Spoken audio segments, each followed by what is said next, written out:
Third baseman, number 0, Josh Arquette.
Friends, we are here at section 104-105 at the Bruce Bolt HQ. Bruce Bolt inaugural college classic here at Dyken Park, rolling through game 1, Ohio State versus UTSA. Hey, while you're here, make sure you check out Bruce Bolt HQ.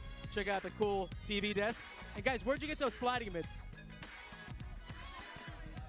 If you didn't understand that, they said they signed up over the table behind us. All you got to do is scan a QR code, get a free sliding mitt, also sleeves and stickers as well. Check these out while you're here at Dyken Park. Bruce Bolt College Classic, all day, all tomorrow, all Sunday.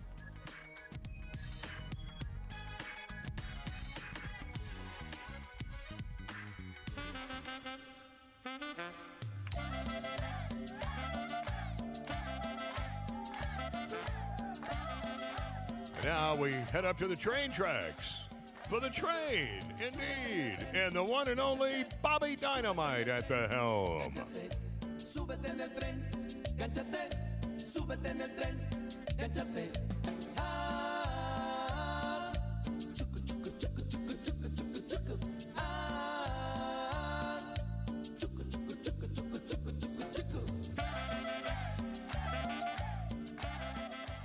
Leading off the second for the Buckeyes, left fielder number 4, Alex Bemis.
Designated hitter number 34, C.J. Reed.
Third baseman, number 6, Maddox Simpson.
Center fielder, number 11, Miles Vanden Heuvel.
The shortstop, number 1, Lee Ellis.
The catcher, number 16, Mason Eckelman.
Hi, friends. It's time for a UTSA player spotlight. The game is called Who Am I? Here with Greg, our contestant. We're going to give you 3 audible clues from a current player on the Roadrunners. Listen to those clues. Tell us, is it Caden Miller, Kendall Dove, or Diego Diaz? Let's listen. I was born in Columbia, Missouri. My dad was in Special Forces, and my favorite NBA team is the Houston Rockets. Who am I? Columbia, Missouri. Favorite team in the NBA is the Houston Rockets. His dad was in the Special Forces. Caden Miller, Kendall Dove, or Diego Diaz?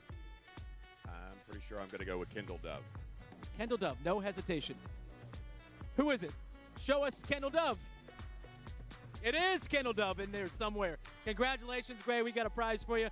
Bring it down to you later in the game. Thanks for playing.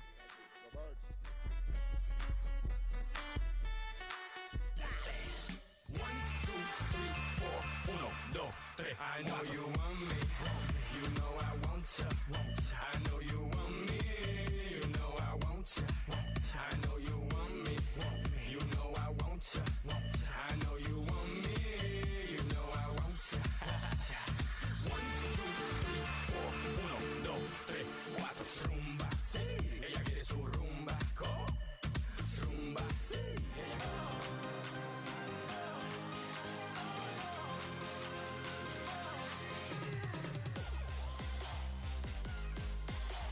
Leading off for the Roadrunners, center fielder number 6, Christian Hallmark.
Designated hitter number 22, Garrett Gruhl.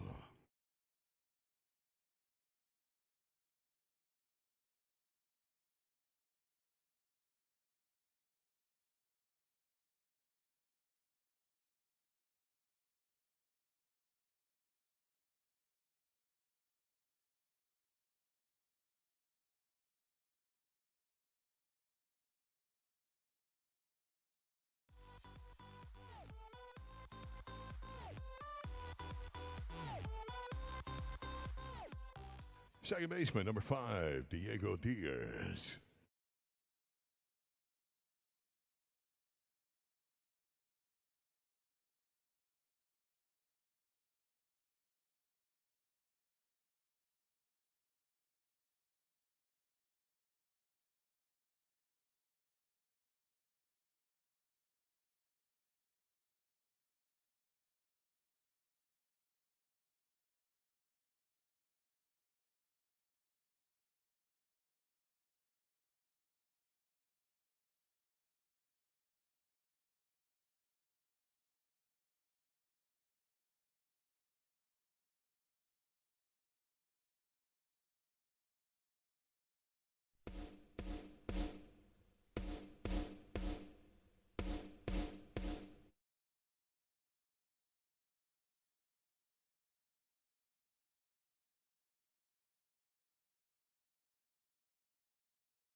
The shortstop, number 2, Jordan Ballin.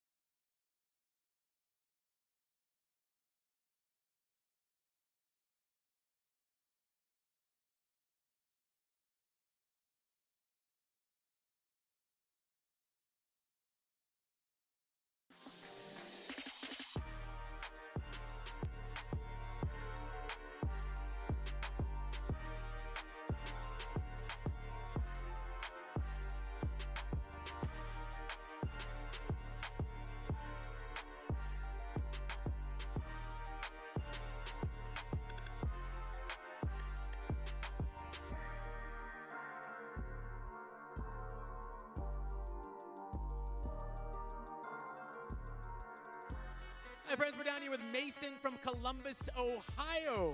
Big Buckeye fan. Here, it's time for Ohio State University Player Spotlight. It's Who Am I? We're going to give you audible clues from a current Buckeye player. Tell us who it is. Is it Henry Kazmar, Lee Ellis, or Maddox Simpson?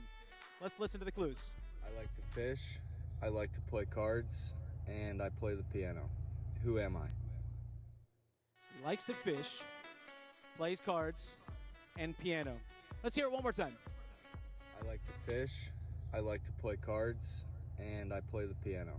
Who am I? Is it Henry Kazmar, Lee Ellis, or Maddox Simpson? Some help over here? What do you think, Mason? I don't know. I feel like it's Kazmar. Feeling like number 2, Kazmar. Show us Henry Kazmar. He's out there. It is Henry Kazmar. There you go. From Bath, Ohio, Ohio State Buckeye. Congratulations, Mason. We'll bring you out a prize. Thanks for playing.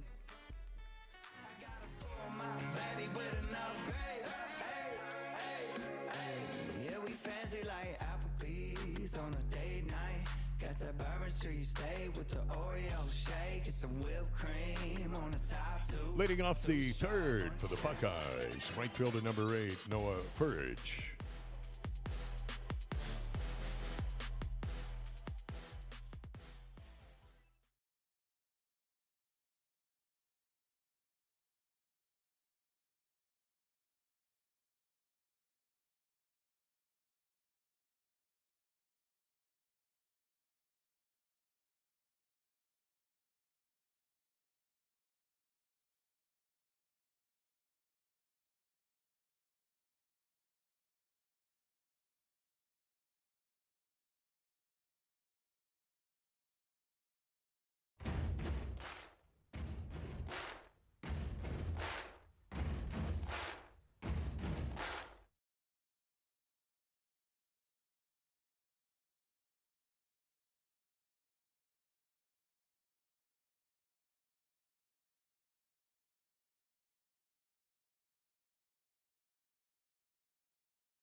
The second baseman, number 2, Henry Kazmar.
First baseman, number 38, Steven Cavaco.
The left fielder, number 4, Alex Beamers.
Ohio State has challenged the out call at second base.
After review, the call has been confirmed. The runner is out at second base.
What's happening? What's happening? Hey, hey, it's your boy Lil Jon.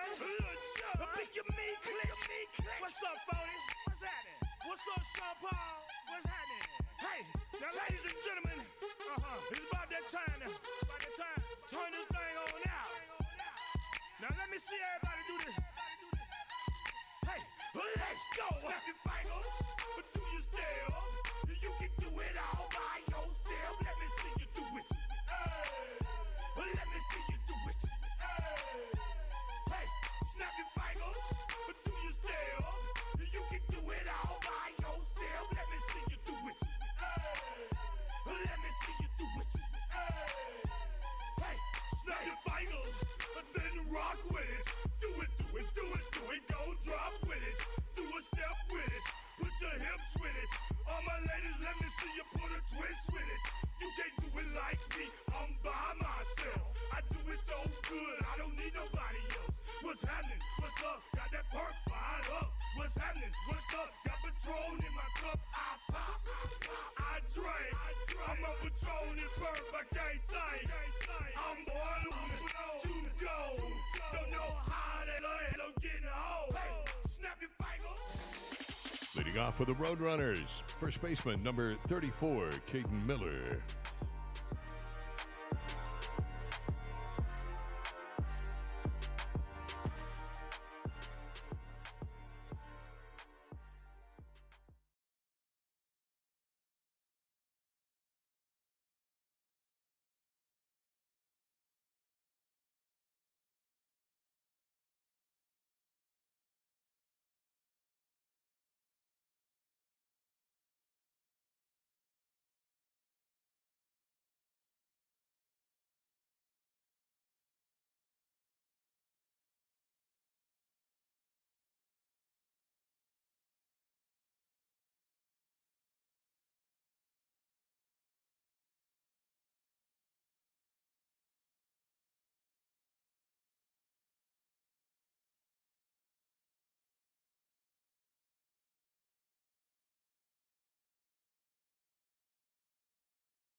The left fielder, number 12, Drew Detlefson.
Right fielder, number 19, Lane Hayworth.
easy road leads nowhere worth going.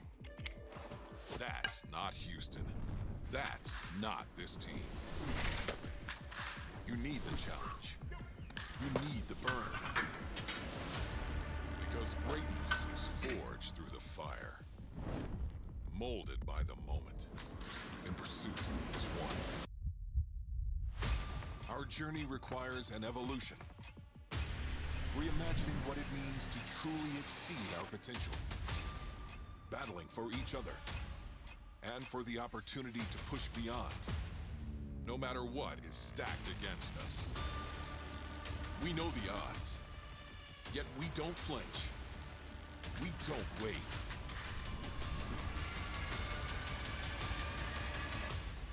We chase the fight.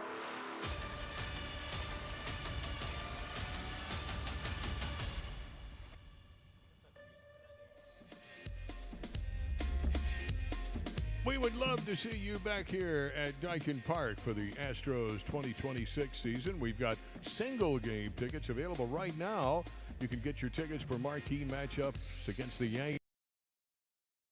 Daikin Park. You look up and see that. They got some history here with a couple of World Series titles.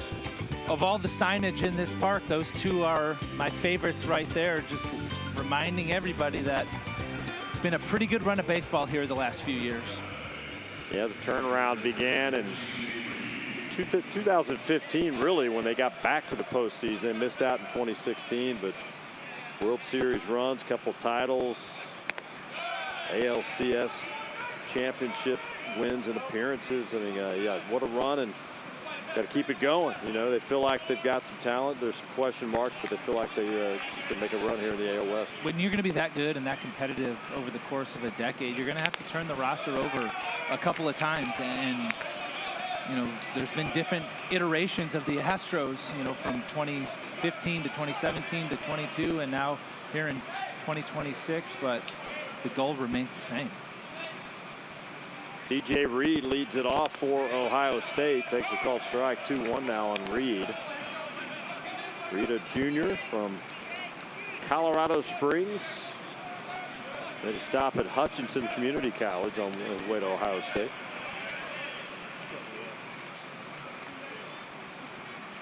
Wants to get that bat going, off to a slow start entering today. Struck out in his first at-bat in the second inning.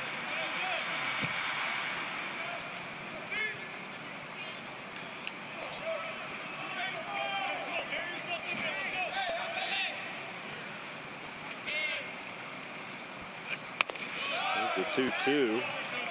Full count now on C.J. Reed. Maddox Simpson, the number 9 hitter, on deck for the Buckeyes, and it's back to the top of the order with Miles Vandenheuvel. Connor Kelly doesn't want to lose Reed here. I'm going to get this inning off to a quick start with 8-9. Couple good swings here from C.J. Reed. And when you're slow out of the gates, what's the mindset? Do you just try to string together good at-bats? It may not be the result you want, but try to put some good swings on it. No, you want to have something that you can build off of and feel good about going back into the dugout, and whether that's seeing the ball well or putting a good swing on it or just some hard contact. You take what you can get. Swung on, that's going to hang up there in foul territory. Catch is made right there. Jordan Ballin fell backwards and was able to bring that one in, dealing with the sunshine, the bright sunshine out here today. Dealing with the sunshine, and when the roof is open, the ball in the air plays a little bit differently here at Daikin Park. It comes back to the field even more than it normally would. You have to be really conscious not to overrun that ball going into foul territory. Good job by Ballin there at shortstop. Out number 1 here in the 4th inning. Maddox Simpson at the plate now, number 9 hitter. He struck out in the second as well, part of those back-to-back strikeouts from Connor Kelly.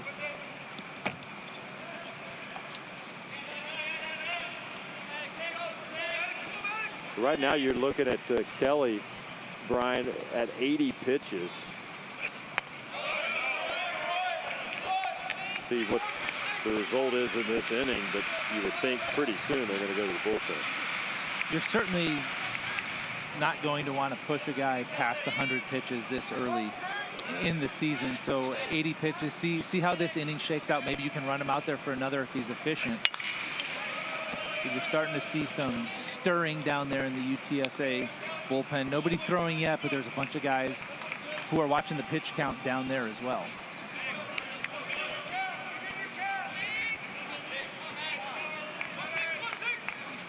1-2 now on Maddox Simpson. Simpson's a sophomore starting at third base for the Buckeyes.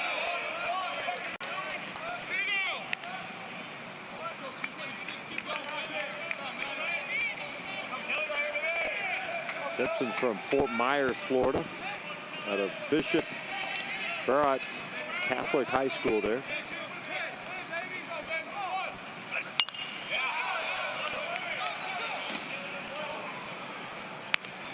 Simpson's a guy. He's a guy who coaches said focused on his conditioning over the offseason, got a little bit stronger, put on some weight, and they've seen the effects of that in his bat speed, a little bit more juice in that bat. They expect a jump offensively from him this year. Swung on, ground ball, third base, just past Arquette there. Arquette had made a couple of steps to his left and has snuck underneath that glove. So Simpson's on board now with 1 out here in the 4th inning. Arquette had a ways to go to his left there. It didn't allow him to take any of a drop step. He had to play that in-between hop, ate him up a little bit. That's a tough play to get the glove on that in-between hop. Back to the top of the order for the Buckeyes. Vanden Heuvel showing bunt with 1 out here in the 4th inning.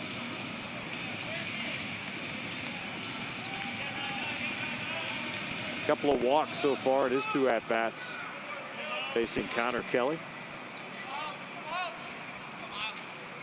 Scored the first run of the game for the Buckeyes in that 1st inning, part of a 2-run frame.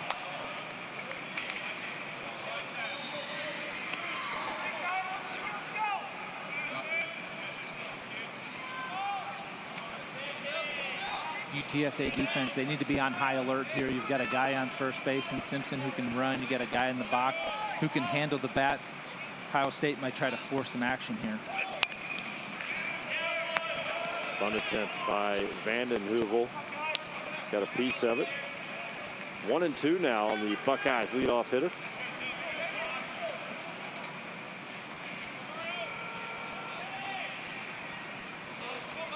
This team is mainly, of course, out in the outfield today, starting in center field. Done a little bit of pitching, if needed. He's a transfer in from Eastern Arizona College.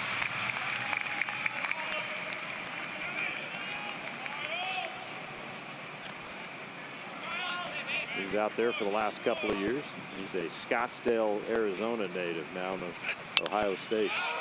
Very much fits the mold of what Justin Hare is looking for, bringing guys into this program. Athletic, versatile, defensively, you can move him around a little bit. He's got the arm strength to maybe get up on the mound for you if need be. Just a guy who fits a lot of different ways. Yeah, he pitched like just over 15 innings last season. When he came out, he was the #2 junior college two-way player in the country, landing with the Buckeyes.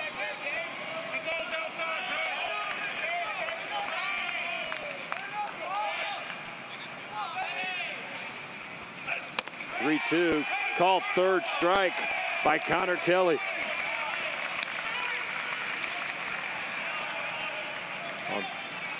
Approaching 90 pitches, and that is his 6th strikeout in the contest. A lot of the best fastballs that Connor Kelly has thrown today have been on his arm side, kind of freezing some of these Ohio State hitters. That's a well-located 3-2 pitch that Vanden Heuvel just could not pull the trigger on.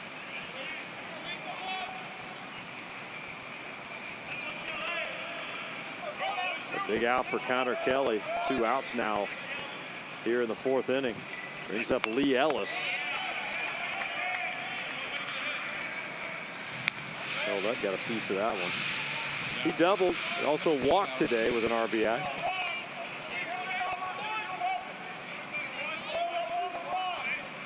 Not a bad time to run if you're Simpson over at first here. Maybe try to anticipate a breaking ball down.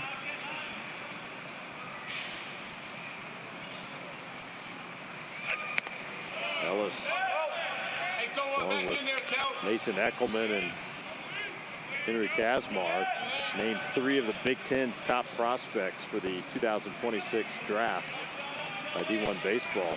And Ellis was the highest rated one of those 3, number 17. Eckelman and Kazmar not far behind him. And he certainly fits the prospect mold in terms of tools. He's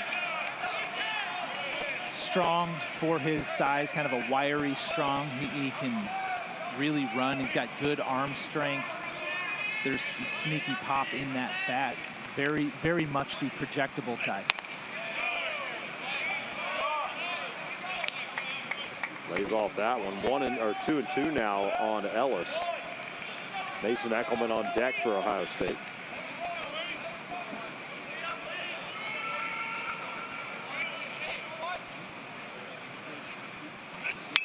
Going on, fly ball left field.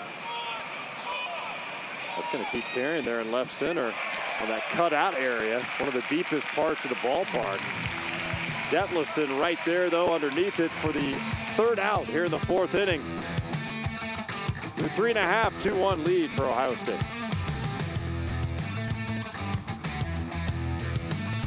Home to Daikin Park. And that ball is gone.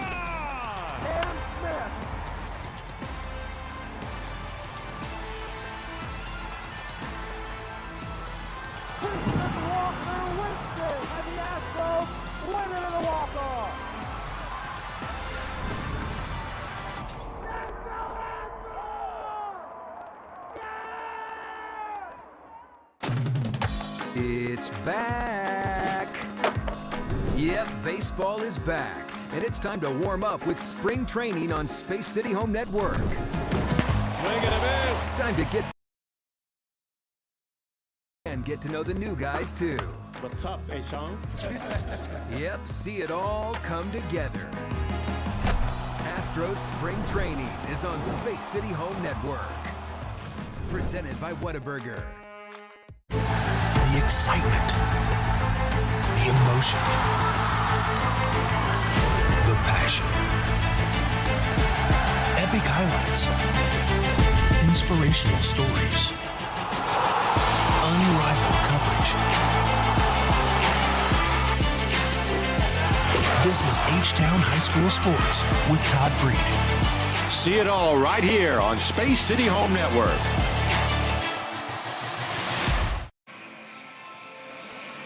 A sunscreen kind of day.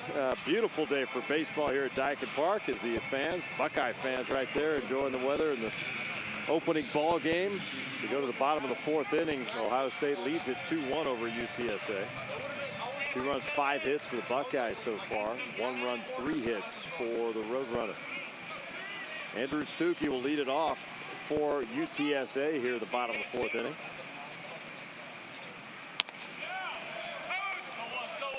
Pretty efficient outing so far for Gavin Kozneski. See what his pitch count is so far in this one today. 46 pitches, that was 47. And as we go to the 4th inning here for Kozneski. Kozneski's been impressive early. It's been a lot of strikes. It's been a lot of quality location of those strikes. He's changed speeds. He's shown 4 or 5 different pitches, just really kept UTSA off balance.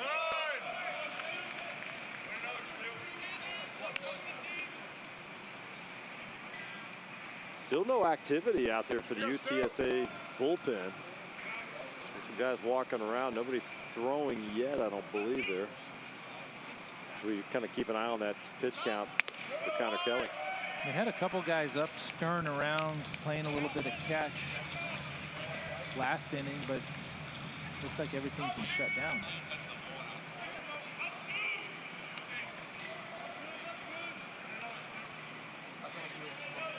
Josh Arquette on deck for UTSA. Foul ball left side. And he'll be followed by Christian Hallmark. First 3 up for the Roadrunners.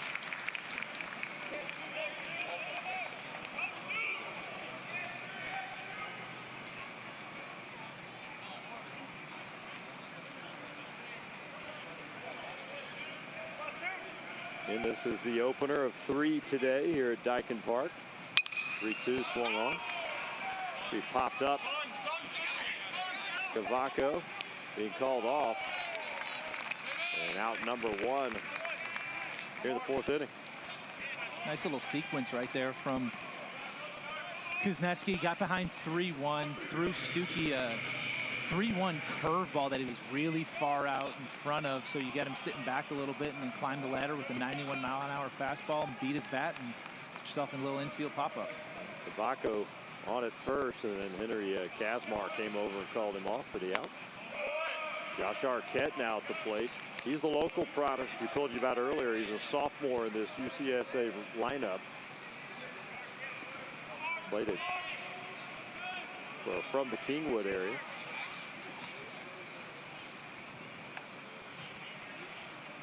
Kingwood High School, in fact. Went to Panola Junior College and into the UTSA program.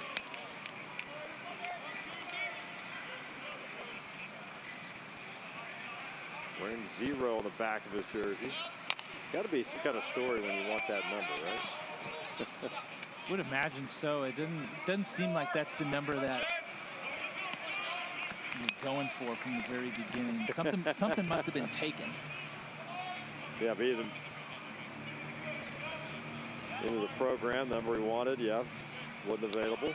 I don't know how much negotiating goes on. You're a big leaguer, you know what that's all about.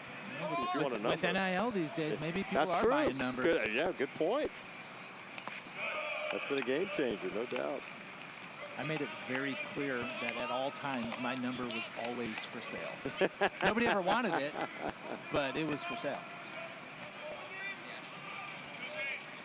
When you look at how college athletics, you know, you're a product playing at Tulane, and now where we are in the college game, baseball specifically here, and it's a whole different approach now. The roles, and you see it in every sport. The head coach has multiple duties now. It's got to be well run because there's so many moving parts right now with NIL, portal involved. Well, absolutely. It's no longer just about teaching kids how to play baseball. It's roster management, it's scouting, it's negotiating, it's contract negotiations, and it all falls kind of under one umbrella. But as in anything, sports is no different, baseball is no different. You need to adapt because the game changes and you need to change with it. Arquette, fly ball center field. That is going to hang up there for Vandenheuvel. And out number 2 here in the 4th inning. And there's fundraising that's probably nonstop. It's a big role. I've talked to college coaches, and they said, man, it's a time management thing now because we want to be out on the field in this case, or basketball, football, whatever it might be. But fundraising is a key component now. Absolutely. You've got to have the funds to be able to go out there and get the players to keep the program rolling, and then worry about going out there and coaching them up. Yeah, UTSA, of course, all kinds of national attention last year. What does that mean for a program, what they were able to accomplish? Not only last year, but you look what Pat Hallmark has done. They've won at a high level for a number of years now.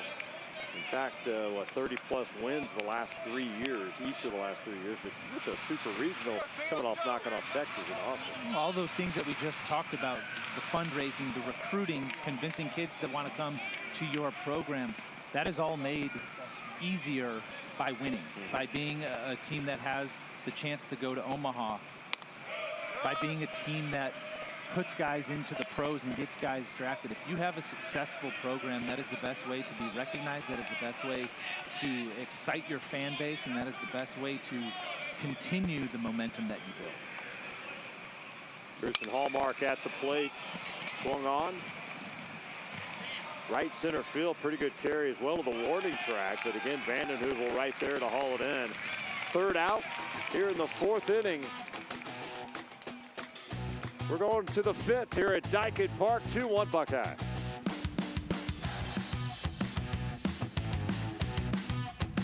What makes Blue Chew Gold the best? Gold combines sildenafil for blood flow with tadalafil for long-lasting results. That's where other ED meds stop. Gold goes further. we added apomorphine to target arousal in the brain, then oxytocin for stronger connection and deeper intimacy. All this combines into one solution that dissolves under your tongue for super fast onset. If you want arousal plus performance, try Blue Chew Gold, the first 4-in-1 treatment for erectile function.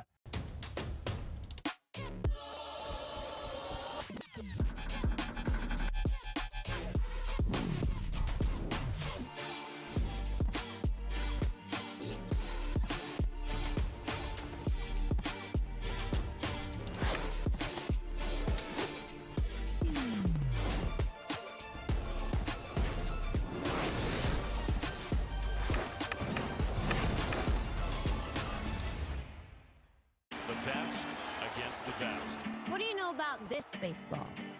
Where samurai swing bats. Here, teammates become opponents. Anyone can be a superhero. And stadiums become orchestras. This is baseball, with nothing held back. Expect everything.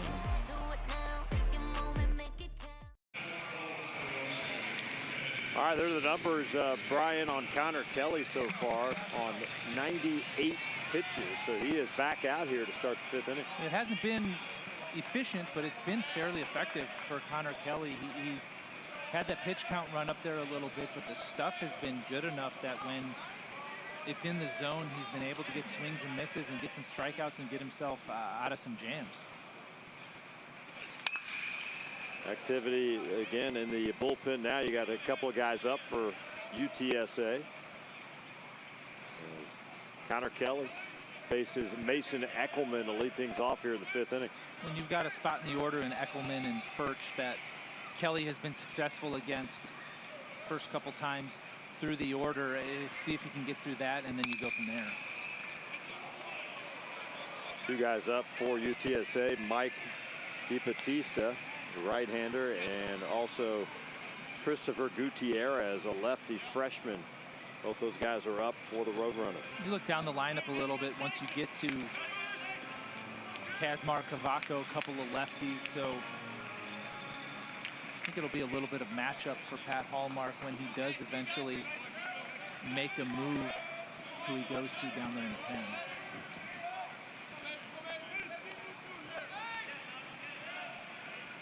There's the 0-2 to Eckelman. Lays off of that one.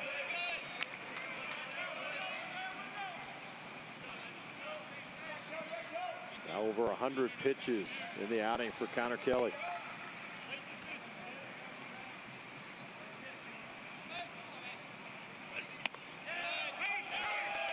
Called strike 3.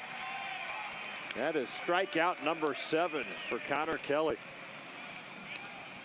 Eckelman did not like the call strike 3 right there, but Connor Kelly certainly did.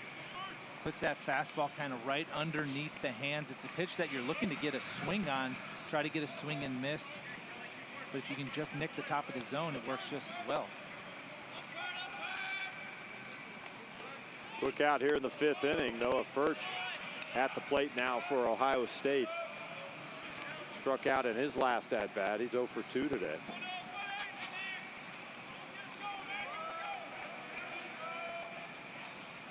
Senior ender today, hitting .364 on the year through the first 7 games of the season.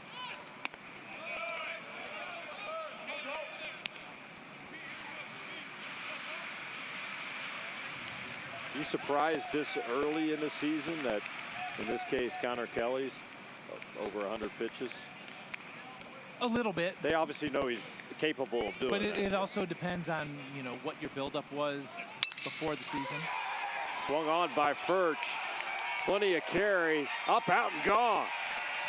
Solo home run for Noah Furch.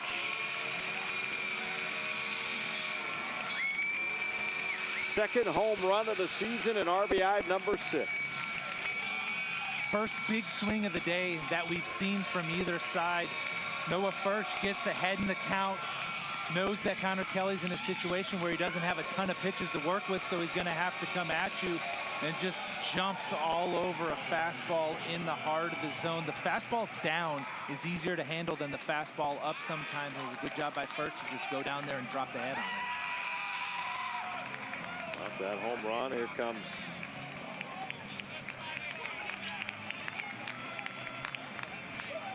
Pat Hallmark, the head coach. And they've had some activity out there in the bullpen. 105 pitches for Connor Kelly. The lefty Gutierrez is going to come in. He's been up for the last several minutes. So the freshman will make his way in.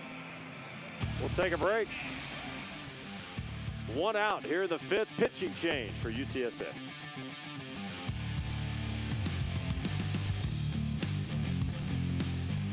From scratch food, check. A front row view of the game, check. Houston's best wings, double check. It's Big City Wings, Houston's famous wing joint, where it's always made fresh, always from scratch, and always a good time. With locations all over Houston, pop in today. Watch the game and enjoy one of our daily specials. Because people who know about great food and the best wings know it's all about Big City Wings, Houston's wing joint, and the place you've been looking for.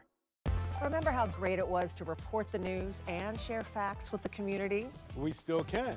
Fact, the Harris County Toll Road Authority is focused on mobility for today and tomorrow. Fact, toll road user dollars maintain the lanes and fund future roadway improvements. Fact, Easy Tag users get a 10% discount on Harris County toll roads. We all benefit from Hectra. Fact, we can all learn more at hectra.org and keep it moving with an Easy Tag. With investing options from Navy Federal Credit Union, Rob feels financially at ease, which means he can worry about other things like landing this fish. What if the fish is really big? What if it's not a fish? What if it's treasure? What if the treasure is cursed? Rob has a lot of things to worry about, but as a member of Navy Federal, his finances aren't one of them. Become a member today. Navy Federal Credit Union. Our members are the mission. That's it on the day for Connor Kelly, starter for UTSA Roadrunners. He exits after just over 100 pitches, and it was a mixed bag from Connor Kelly. A lot of good stuff. The fastball was up 92, 93 miles an hour. Got himself quite a few swings and misses. The pitch count eventually got up to a point to where Roadrunners had to make a move, but all in all, he went out there and leaves the game in a pretty good spot with his team. If the offense can get it going, they've got a chance to get right back into it. Absolutely. 7 strikeouts. That's some good stuff. And job well done here in this opener for him. So pitching change, and with 1 out here in the 5th inning. 1 run in on that solo blast by Noah Furch there to the Crawford boxes in left field here at Daikin Park. We haven't talked about the dimensions here. If you're not familiar with the ballpark, it's 315 to left. And then it really jets out to almost just under 370 there in left center, 409 to center. That left field porch, not too bad out there, huh? It'll reward you. If you can elevate the ball to left field, you'll have a good time hitting here at Daikin Park.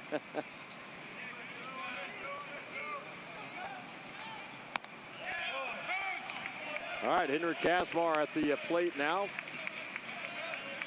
He is 2 for 2. Couple of singles and RBI for Kazmar. Starting second baseman for the Buckeyes.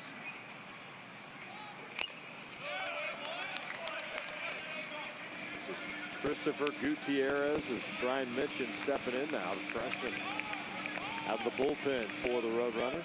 Good opportunity for Gutierrez here. Freshman trying to carve out a role. He's got a spot in the order with a couple lefties coming up if he can be that first lefty out of the pen. Picks up the strikeout. Local product here. I'm sure he's got some family and friends here from Cypress, Texas, which is northwest Houston. Went to Bridgeland High School. He's shown the stuff to go to work on lefties here. So far after the first hitter, a good fastball with some tailing action, getting in on the hands, and then a really nice breaking ball expanding away. Strikeout of Kazmar for the second out here in the 5th inning. 8 strikeouts now for UTSA pitching. With Connor Kelly and now Gutierrez. Steven Cavaco, it's freshman against freshman here.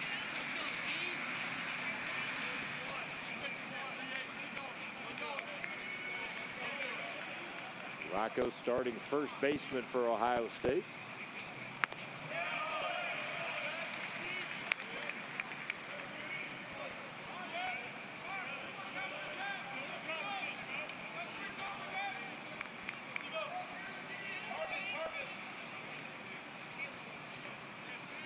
Alex Bemis is on deck for the Buckeyes.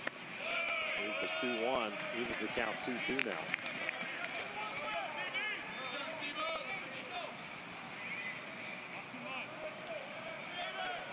Gutierrez, another one of these Texas products on this UTSA roster.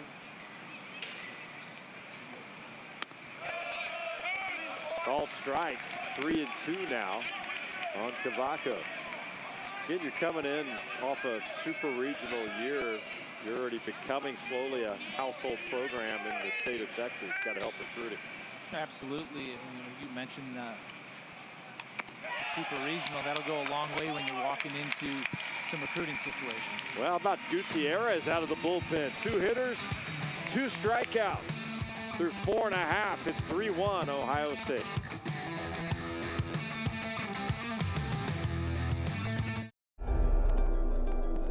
Built to tough it out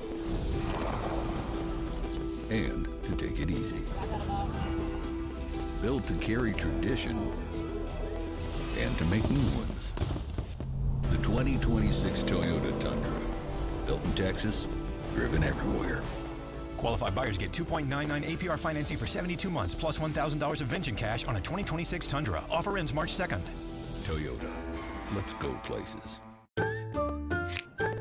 Fish. Are you certain that's a good idea?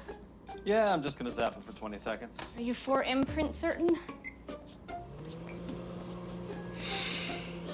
Certainty matters. So when you need the right high-quality promotional products, printed perfectly and guaranteed to arrive on time, that's the certainty of 4imprint. Wow your clients, nail your next event, or inspire your team by visiting 4imprint.com. 4imprint, for certain.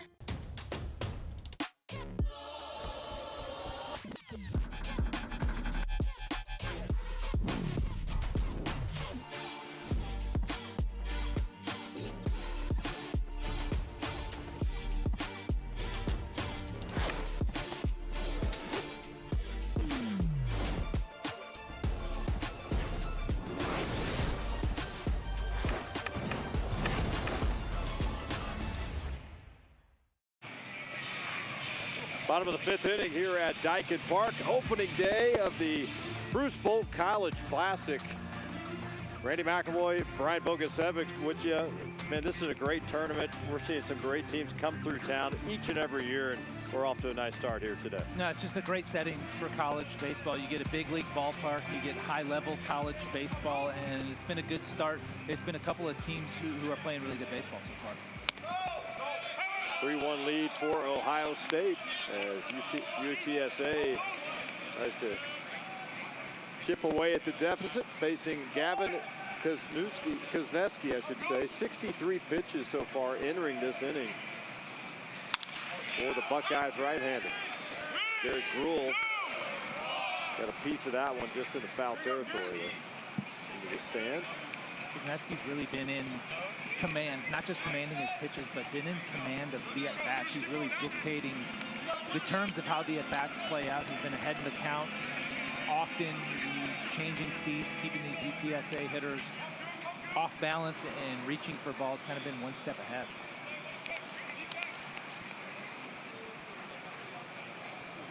Derek Gruhl, the DH for UTSA, had a base hit back in the 2nd inning. 1-for-1. He's from Groesbeck, Texas. We're here in the Waco area. Again, battling the sunshine, the bright sun here with the roof open at Daikin Park. Cavaco got underneath that one for out number 1. When you got the roof open and the wind comes into play, the sun comes into play, you can never give up on a ball. You could see there, that's a ball that most times the second baseman is going to end up calling the first baseman off and taking, but Henry Kazmar couldn't find it in the sun, so Cavaco had to hang with it and catch it himself. Diego Diaz with one out at the plate now for the Roadrunners. He struck out looking back in the second inning.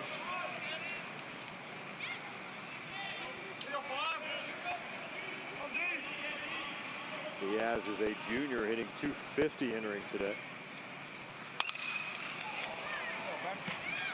Going on, fly ball left field. Things up there for Bemis. 2 quick outs here in the 5th inning.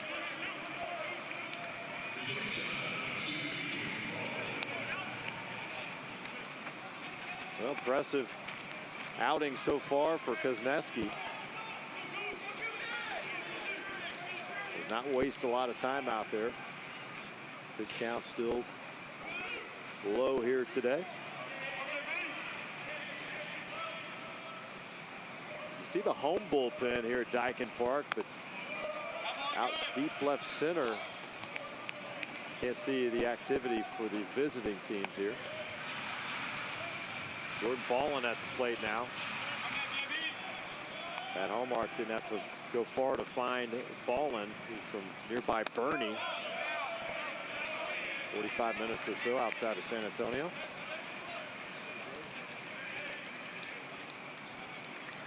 There's a camera shot there, bullpen shot for Ohio State.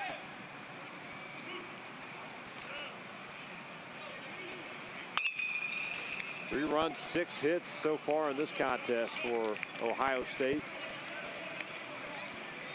Kozneski has limited the Roadrunners, only 3 hits so far here.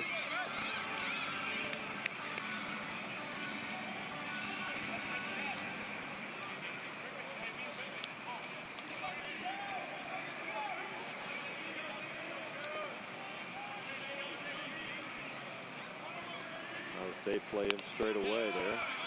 Call strike, evens the count 2-2.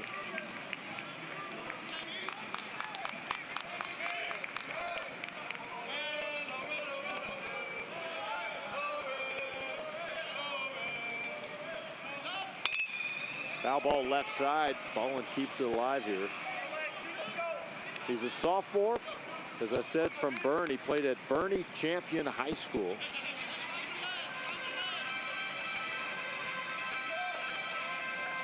Specifically, 34 of the 40 players on this UTSA squad are from the Lone Star State. That's about 85% of the roster.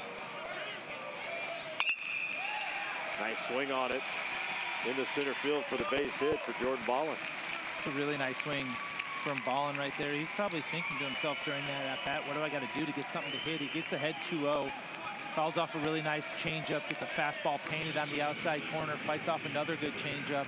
Finally, he gets himself a curveball that, even though it's in the bottom third of the zone, catches quite a bit of plate. So 2-out base runner for the Roadrunners. Back to the top of the order for UTSA. It's Caden Miller.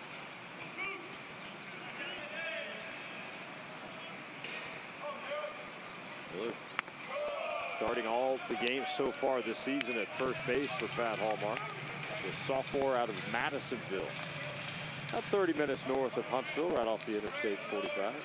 Been a lot of continuity in this UTSA lineup so far this year. Not surprising considering the start that most of these guys have gotten off to.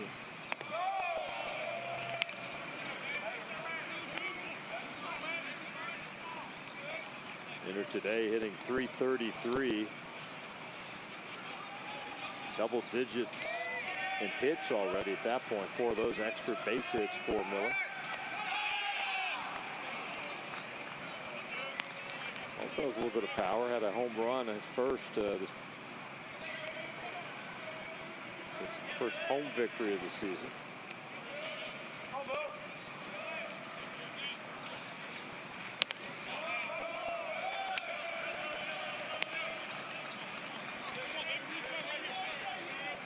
Drew Detlefson is on deck for UTSA with 2 outs here in the 5th inning.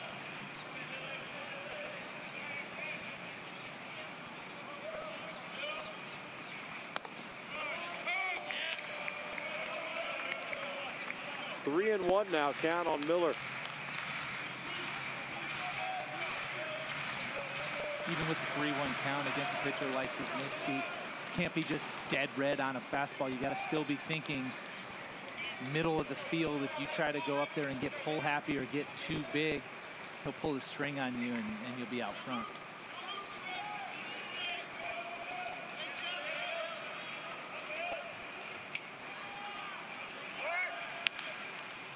Another throw over there. Game 2 will be Baylor and Ole Miss today. Scheduled for 3:05. You know how college baseball goes. You never know. Coastal Carolina and Texas tonight in the finale here at Daikin Park. Off speed, swing and a miss. It doesn't matter the count. Ahead in the count, behind in the count. Early, late. Kuzniewski will throw anything in his arsenal.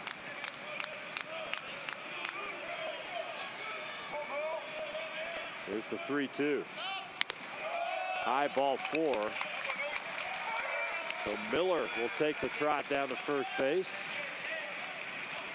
Ballin will advance to second here. Still 2 outs in the 5th inning.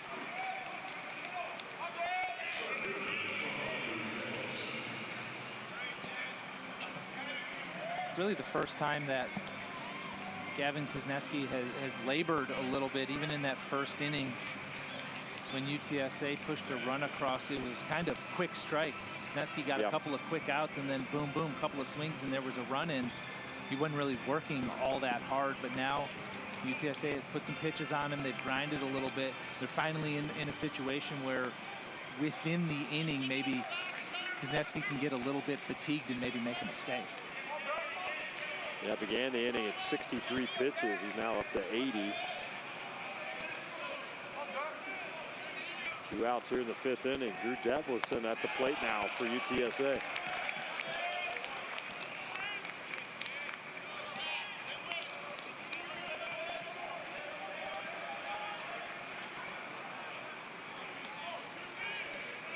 Detlefsen 0 for 2 today. A couple of ground ball outs in the 1st and 3rd inning. Tried to hold up. First base umpire says he went around. Umpire and crew, by the way, we'll take a look at the replay first. Take that angle.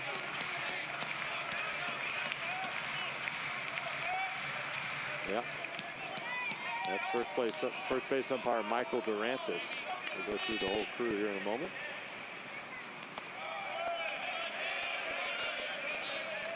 One and 2 count now on Drew Detlefsen. Home plate umpire is James Ainsworth today. Down on third base line, Ron Teague. We just mentioned Michael Durantis at first. Second base umpire Ryan Broussard. The umpire and crew in game 1 here this afternoon.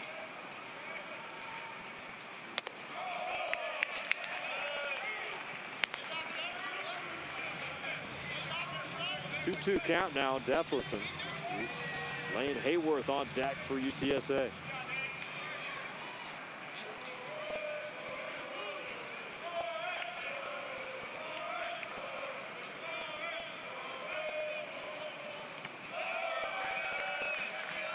Held up on that one. Full count once again, and you're right. I mean, he might be getting tired out there. What are you seeing out here from Kuzniewski? He's still got pretty good command, but he's in a situation now where he has to be careful. You got some traffic on the bases. You've got the middle of the order that you're going back through, and UTSA is making him work a little bit. Ground ball over to second base. Kazmar over to Cavaco. And the inning is done for Kuzniewski. We're through 5 here at Daikin Park. Buckeyes lead at 3-1.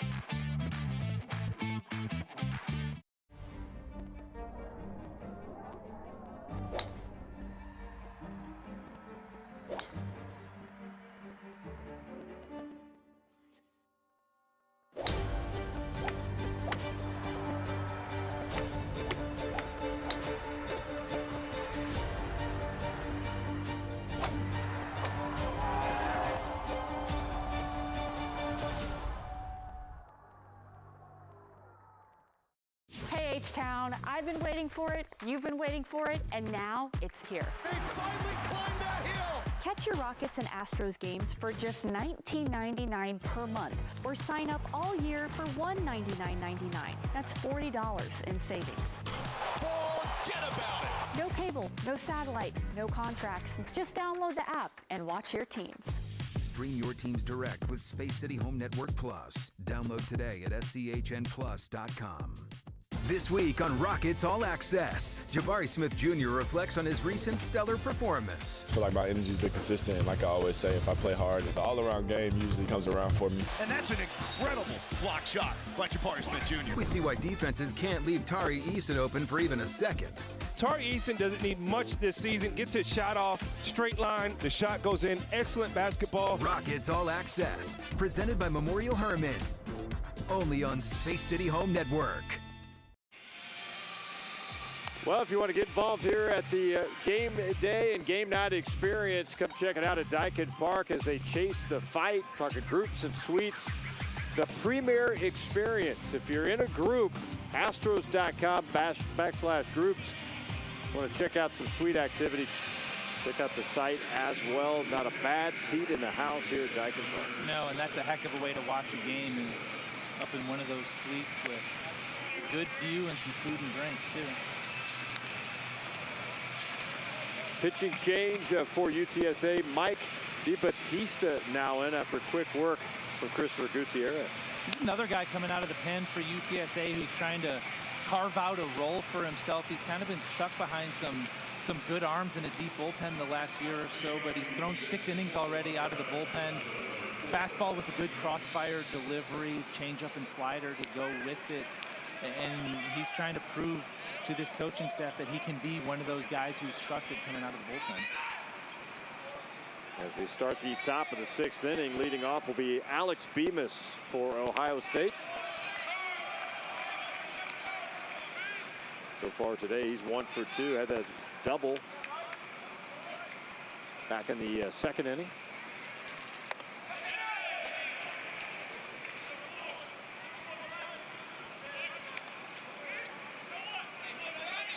Bemis will be followed by C.J. Reed and Maddox Simpson. 3 hitters up for the Buckeyes here in the 6th inning.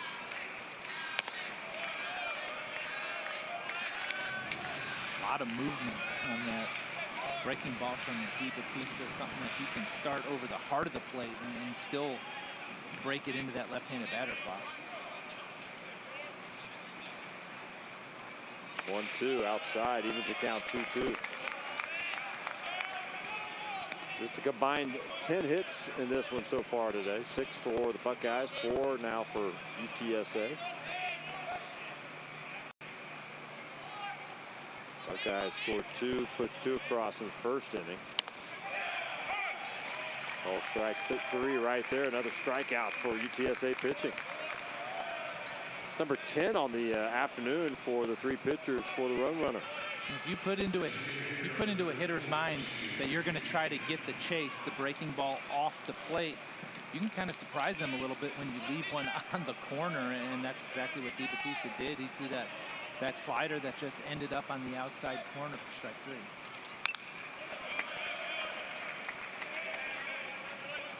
C.J. Reed now at the plate. He's a junior from Colorado Springs. 0 for 2 today with a strikeout. Struck out back in the 2nd inning and then popped up to the shortstop in the 4th.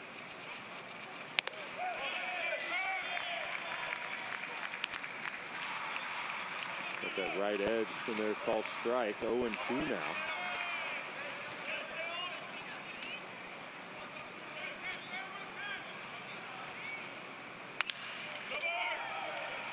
Slow ground ball to first base. Back to DiBattista. And a quick 2nd out here in the 6th inning. You know, something you always think about as a coach with guys coming out of the pen is what are they going to do on the platoon split. There's a lot of righties that can throw breaking balls and get righties out, lefties that can throw breaking balls and get lefties, but how are you going to go against that opposite-handed hitter? And that was a nice job right there by DiBattista running a fastball in on C.J. Reed's hands. Breaking pitch in there called strike on Maddox Simpson. He's 1 for 2. Struck out and also singled in his last at-bat in the fourth inning. Well struck to left. Right off the edge of the scoreboard out there in left field. Detlefson out there ran out of real estate. It hit that really right side of the scoreboard and ricocheted out another 50 feet. It's the hardest part about playing the outfield here at Daikin Park is having to deal with that cutout in the wall out there in left field. You always have to know where it is, and a ball that's put right on it right there. It's a really tough play for Drew Detlefson, a guy playing his first game here. It's hard to play that wall when you've played 100 games here. They just caught a shot of him looking back at it, just getting another look at it himself, huh? Ground ball third base. Arquette over to Miller, out number 3. So quick work there out of the bullpen from Mike DiBattista through 5.5. 3-1 Buckeyes on top. Ohio State. We are the never afraid to innovate teams. The agile, get it done teams. The bold breakthrough teams. And the improve people's lives teams. The more than 10,000 strong research teams. Together, we are the Ohio State University.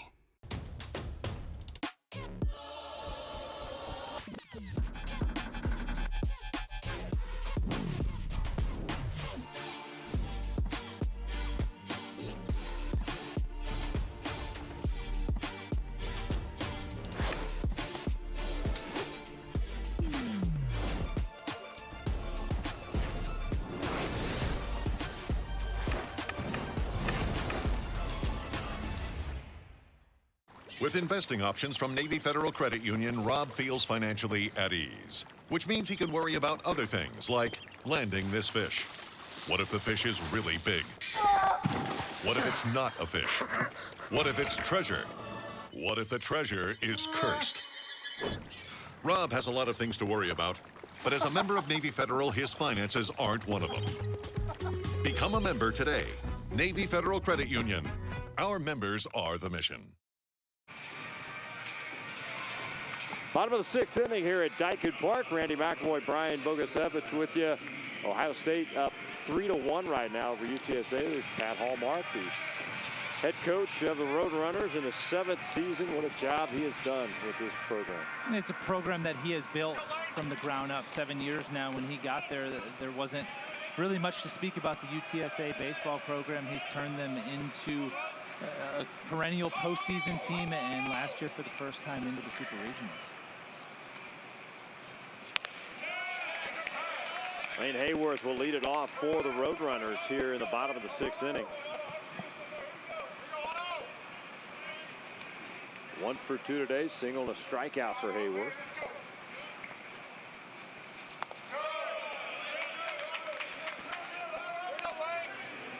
So far so good for Gavin Kozneski. Really in the first 5 innings that he's been out there, there's been one real tough situation. That was last inning with a couple runners on, but he was able to work out of that. Other than that, he's been in command of pretty much every at-bat.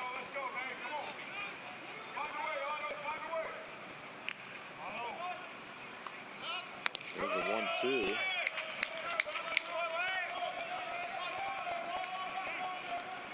Drew Stuckey on deck for UTSA. He'll be followed by Josh Arquette.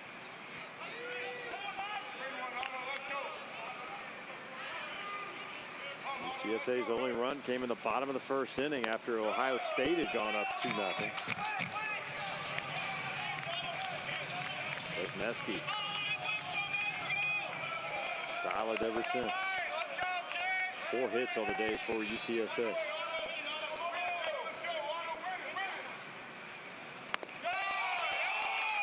Low for ball 4. So Hayworth will head down to first base. 3 walks on the day now for Kozneski. Just the 2nd time for the UTSA offense that they've had the leadoff batter reached base, and the first time that was erased on a caught stealing. So try to apply some pressure here from the very beginning. First pitch to Andrew Stuckey. Shallow left field. Underneath that is Alex Bemis. And out number 1 here in the 6th inning. First pitch to Stuckey. They get the out. You saw Drew Detlerson last inning have to deal with that wall out there in left field. That right there is the way you want to play everything in left field here, which is in front of you. Stay away from that scoreboard, right? Stand right up against it, and if it's over your head, it's a homer. There you go. Sharply hit ball past Simpson all the way to the corner.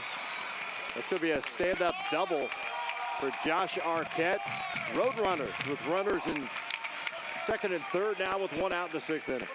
And that ball was smoked by Josh Arquette down the 3rd baseline. Maddox Simpson just couldn't get the glove down on it, but a nice job by Alex Bemis out there in left field. He played it a hard carom off that wall down there in the corner that, at least for now, has saved the run.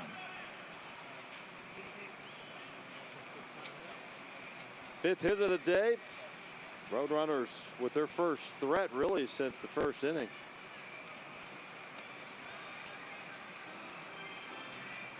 Hallmark and Hallmark with a little conversation right there.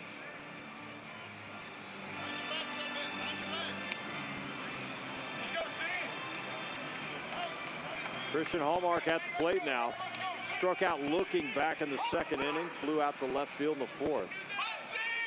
He was the reigning Player of the Week in the American Conference.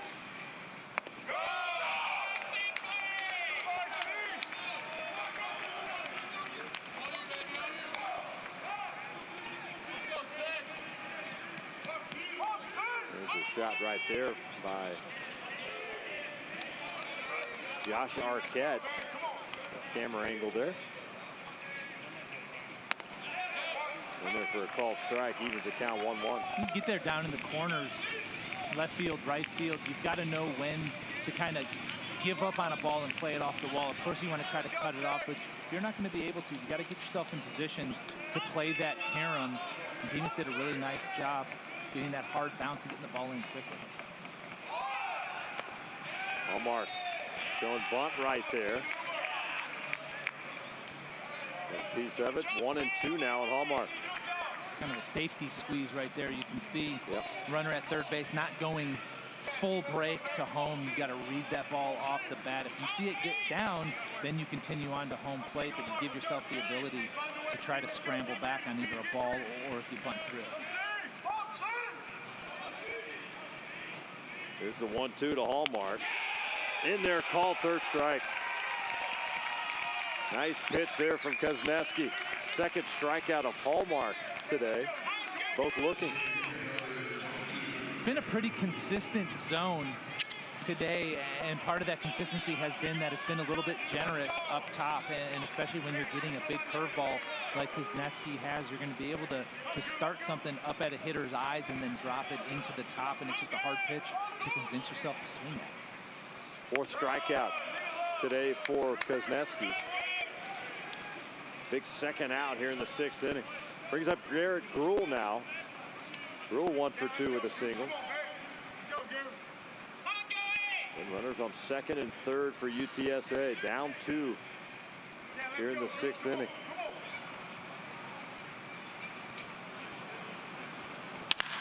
Ground ball up the middle. Into center field. That's going to score both runners for UTSA. A clutch 2-out RBI single for Garrett Gruhl. That is the swing and the at-bat that this UTSA offense has been looking for. They execute in a 2-out runner in scoring position situation. Gruhl got himself an off-speed pitch that was on the corner but stayed up in the zone. It's a pitch that you can handle as long as you stay through the middle. Don't roll over that pitch. He does a nice job. Use the big part of the field. There's a lot of RBIs out there in the middle. We are all even at 3-3 here in the 6th inning.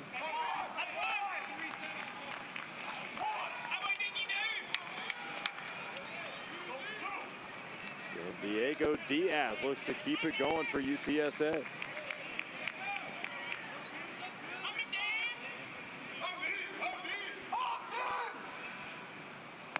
Lee Ellis gave it a good dive just past the outreach glove of his and into center field. So big 2-out hit for Gruhl. It's where you got to be careful if you're Gavin Kozneski. It's been a great outing so far. You just got some weak contact that hurt a little bit. You can't let it get away from you. You're still in a tie ball game. Do not let this inning get away from you. Swung on, foul ball left side for Diego Diaz.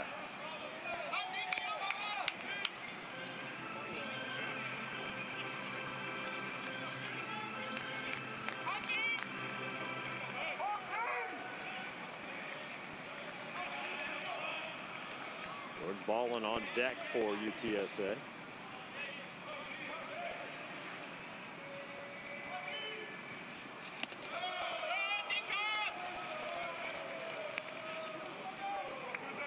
Hundred pitches now for Kozneski.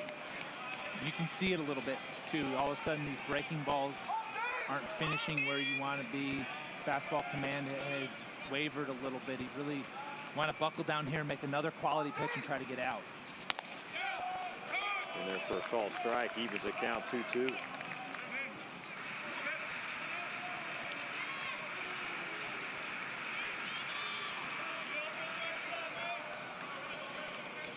Guys in the shift here on Diaz.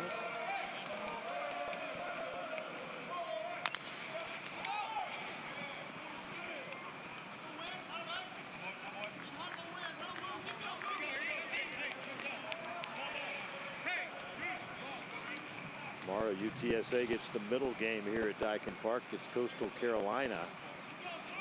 And we'll get the finale on Sunday night. We'll take on the Baylor Bears. We'll be on that call. It's one of the benefits of being the more local teams in this tournament is you get that Sunday night game. Yeah.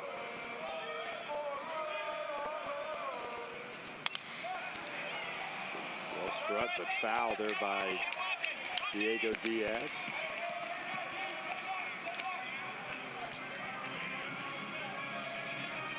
Texas Longhorns also in the field tonight and tomorrow night. They get the late game. Sunday, the mid game, will face the Buckeyes.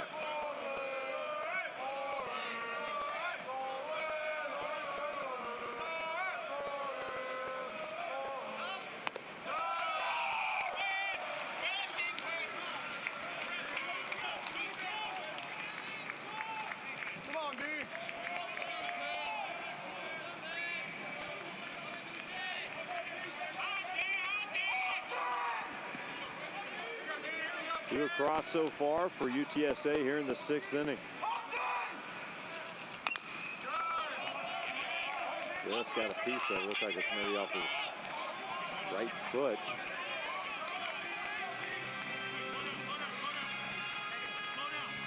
On one hand, Diego Diaz is happy that he was able to get a piece of that pitch. It's a good slider down and in. The problem is about all you can do with that pitch is smash it off your foot and hope that it catches some of that pad.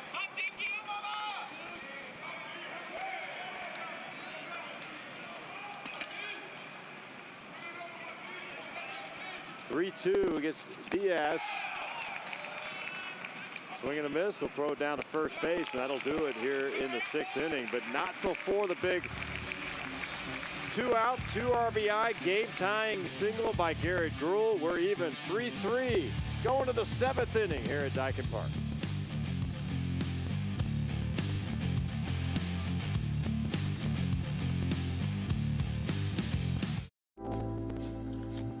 This isn't us saying we make an EV. This is us saying we make an EV worthy of being a Lexus. Because the greatest measure of an automobile is how it makes you feel. The all-electric RZ. Lease the 2026 RZ 350e for $399 a month for 42 months. Life doesn't fit in a box, and neither should your coverage. At Higginbotham, we listen first, because every home, every business, and every person is different. From insurance to HR to financial solutions, we help protect what matters most, your people, your livelihood, and what you're building for the future. That's what it means to put people first. Higginbotham, insurance, HR, and financial services. Inspired by you. Every shot's lively, every shot means something. You know, really kind of got an energy that's different than a lot of the rest of the course. There's so many people here, so it's a little bit more than a golf clap. Well, you're right on top of the action, and it's gotten pretty loud coming through already. It's nice to see how the professionals play the same holes that we've played. Truly a great experience. It's easily the best hole on the course.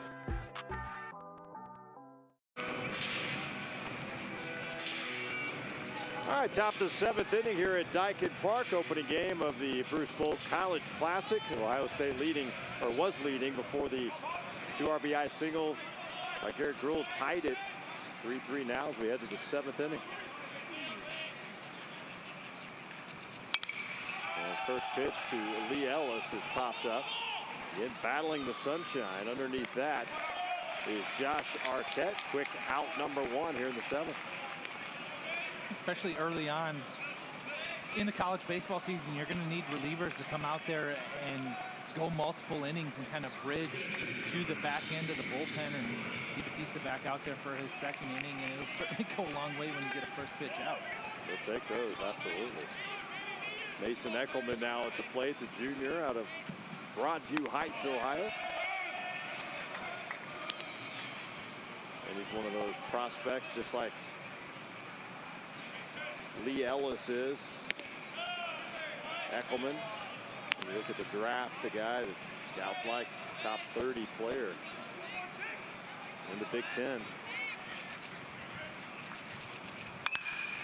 Well struck. That's going to get past the shortstop Ballin into left field for the 8th hit of the game for Ohio State. That's a good look at why Mason Eckelman is a highly thought of draft prospect. He's a big, strong left-handed hitter, but at the same time, takes what he can get. Gets a pitch off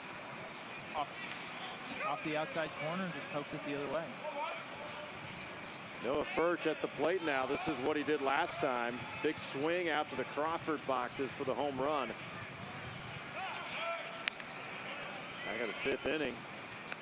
When you get ahead in the count, you've earned the right to get very selective, and that was a 2-0 pitch that Furch hit out to left field, and he earned the right to go out there and hunt a fastball, and he got one down in the zone, put a nice swing on it.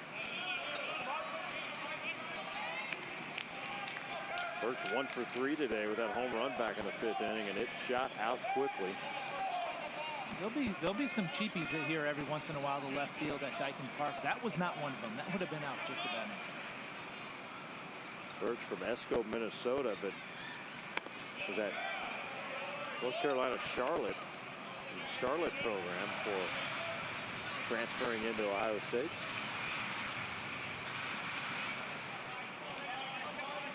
One of the things that is a benefit of the transfer portal and all the player movement now is that you can get experience without having to give experience. And Furch is the perfect example of that. He got a lot of playing time before he came here to Ohio State. He's a seasoned player. He's a veteran player that you can just plug right in. And instead of having to maybe groom a freshman for a couple of years, you can just plug this guy right in. 2-1 from DiBattista outside, 3-1 count now. The Buckeyes looking to get something going here in the 7th inning.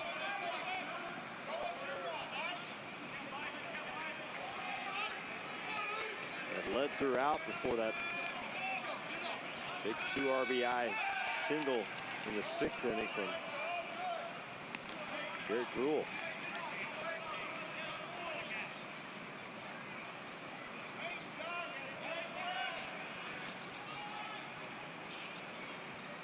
Henry Casmar on deck for Ohio State. And their first strike, so full count now on Noah Furch. All quiet out in the UTSA bullpen.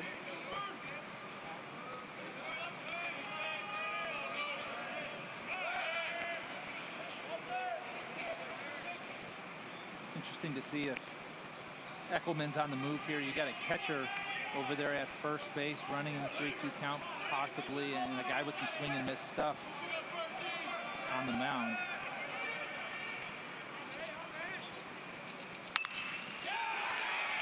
Took that one the other way. Great at bat there by Noah Furch. Base hit to right. Runners on the corners with one out here in the 7th inning. It's a really nice piece of hitting by Noah Furch, a guy who launched one to left field in his last at-bat. Keeps that shoulder in on a pretty good slider and shoots it the other way with 2 strikes. So if you can go big fly on your pull side and then stay on a good slider and shoot it the other way, there's going to be a lot of hits out there for you. There's Pat Hallmark. No activity in the UTSA bullpen. They'll talk it over here. Runners on the corner. With only one out, they've got to make sure everybody's on the same page here. Well, absolutely. You want to talk about what we're going to do in a potential first to third action situation. Are we going to throw through? Are we going to pump fake? But also, you're talking to a pitcher out there who was brought in to face a right-handed pocket of the lineup. He's now gotten into a situation where he's going to have to face a couple of lefties. So now you just want to get on the same page, make sure you understand the scouting report, make sure the catcher and the pitcher are on the same page of how they want to attack these left-handed hitters. All right, message delivered from Pat Hallmark. He'll work his way back to the dugout.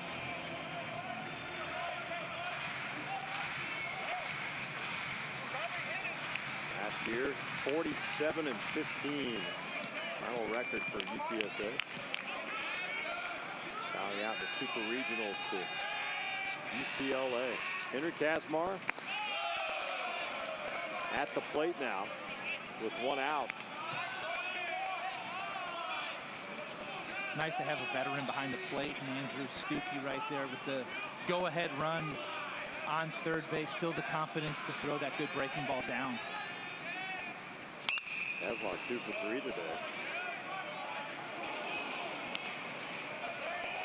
Came in hitting 250, so the number's rising. Both those base hits for Kazmar back up the middle. He's shown the ability to not roll over, especially with 2 strikes, and stay in the big part of the field.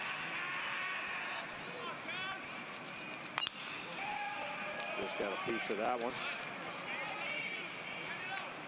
So Kazmar, if you missed it earlier, played 2 years here at Ohio State, left for South Carolina, and felt like Ohio State was calling again to come back, and reached out to Hare. Hare didn't know much about him, and good conversation, and there he is back in the lineup. Kazmar was gone before Justin Hare got the job a couple of years ago.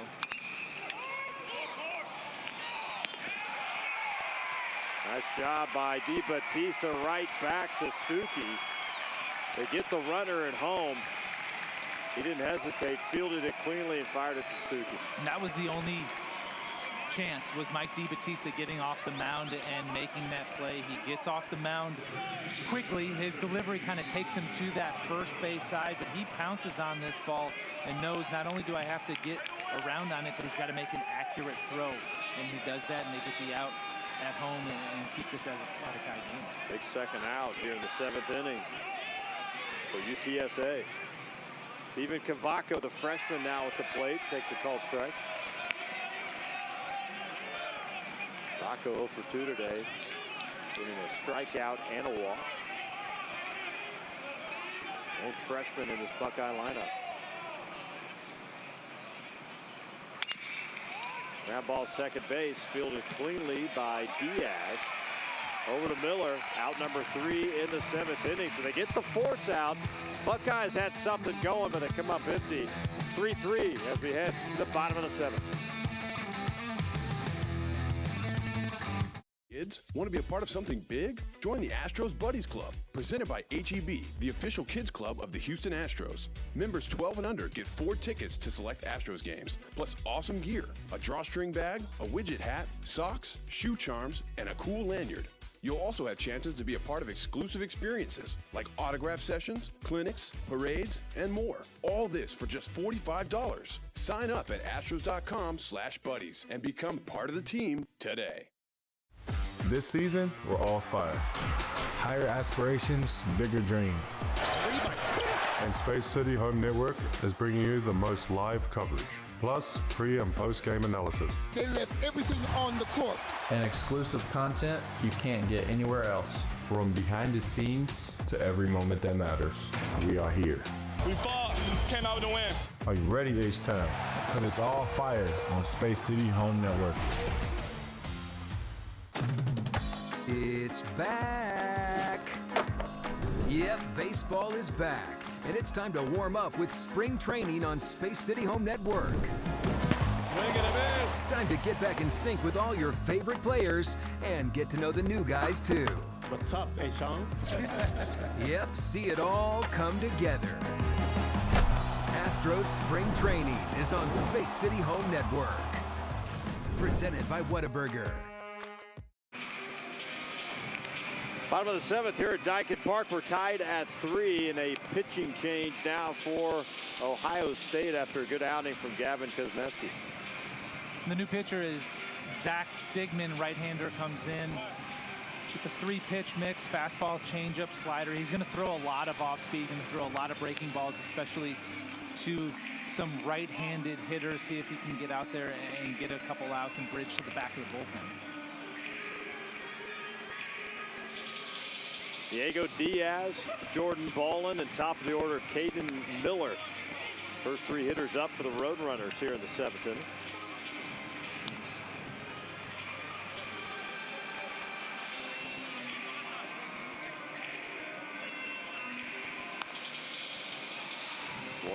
Two runs for the Buckeyes in the first inning, and then they got the home run from Noah Furch in the 5th inning. That's their scoring. 1 run for UTSA in the first and 2 in the 6th inning to tie it up. And that 2 RBI single from Garrett Gruhl back in the 6th. Sorry, Jordan Ballin will lead it off. Ballin, Miller, and Defleson, the 3 hitters for UTSA.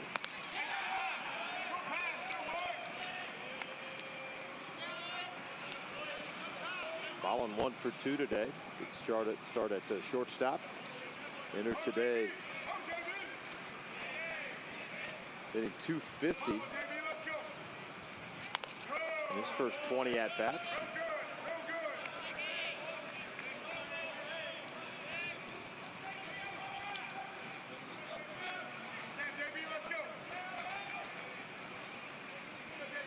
Hitting 9th in the lineup for Pat Hallmark. And takes a called strike there. It's a good changeup right there from Sigmund. That's going to be primary out pitch weapon versus lefties. Righties, it's going to be the slider, but it's going to be a lot of off speed. Swung on, fly ball center field. Miles Vanden Heuvel underneath that one. First out here in the bottom of the 7th inning.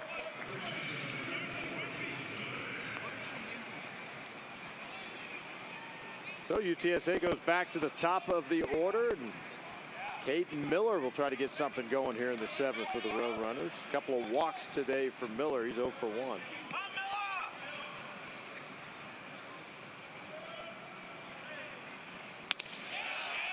In there for a called strike. Miller, a regular first baseman for UTSA. Making his 9th straight start. Started every game at first base for UTSA.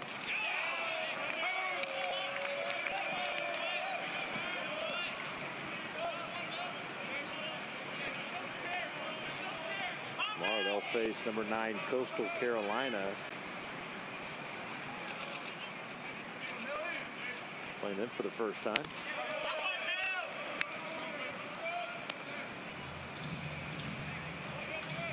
Coastal Carolina, what a story they've been in recent years, and how they've been able to build their program, and of course national runners up. You know, the term mid-major gets thrown around a lot for teams that aren't in Power 4 conferences, but when it comes to baseball, there is nothing but powerhouse when it comes to Coastal Carolina. Runners-up last year. They've won a national championship recently, multiple runs to Omaha. So that is a team that just reloads on a yearly basis.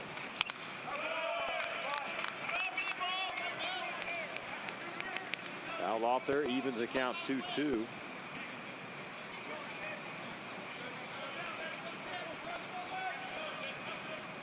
Yep, Pat Hallmark loading up the schedule.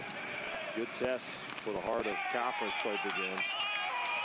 Cade Miller hit by a pitch right there. He's going to make the trot down to first base with one out. And the UTSA hitters, they get hit quite a bit. That's now the 23rd hit by pitch here in the young season. They got hit a ton last season as well. That's a concerted effort. It's not about diving out over and trying to get hit, but it's about not getting out of the way when it's coming at you, which that is an acquired skill, I assure you. Drew Deflison at the plate now, 0 for 3. Yeah, I saw those numbers. That's a lot of hit by pitches. Well, and it's a weapon too. Look, first 8 games of the season for the Roadrunners, they had 50 walks, 22 hit by pitches. That's 72 free passes. That's 1 an inning. That's a free base runner every inning for this offense. Called strike. You can do that consistently. You're going to look up at the end of a lot of games and at the end of the season and say, hey, we scored a heck of a lot of runs.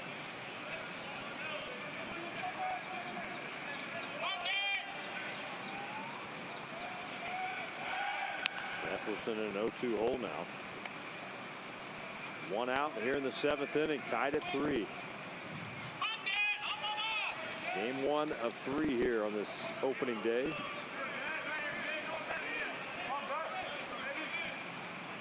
The Bruce Bolt College Classic.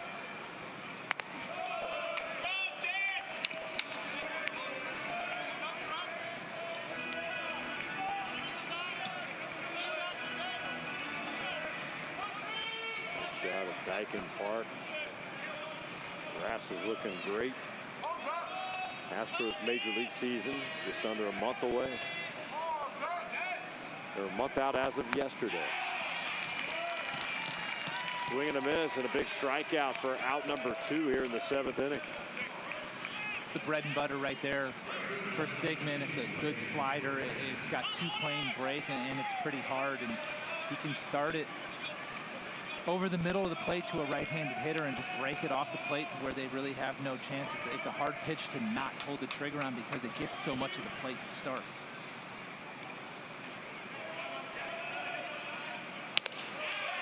First pitch called strike. This is Lane Hayworth.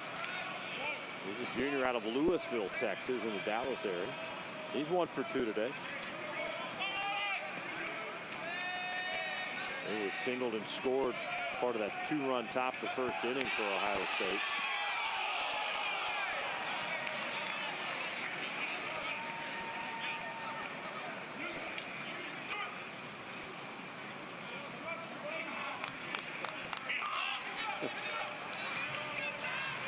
Stephen Cavacos trying to convince the dugout right there to go and review that, but looks like they didn't see enough. Heard from the crowd as well here at Dyken Park. The crowd wants to review everything. Breaking ball in there for a called strike.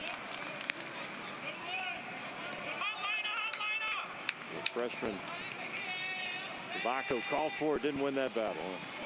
Heard a lot of talk coming out of spring training this year about with the new automated balls and strikes trying to take emotion out of it because guys want every call. Swung on. Deep drive, right field. That's going to carry. That's gone. A 2-run home run by Lane Hayworth.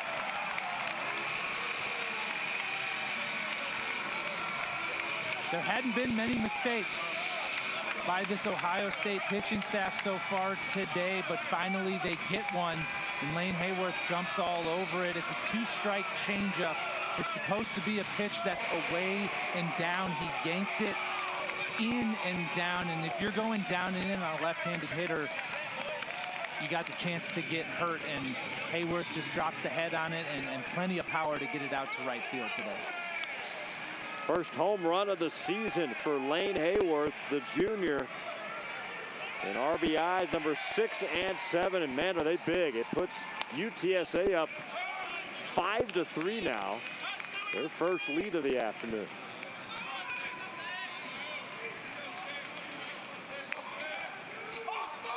Well struck ball by Hayworth. Andrew Stuckey now with 2 outs. See if he can get something started for the Roadrunners. There aren't many left-handed hitters that don't like the pitch down and in. If you go down and in, you got to get way down and way in, and that was neither.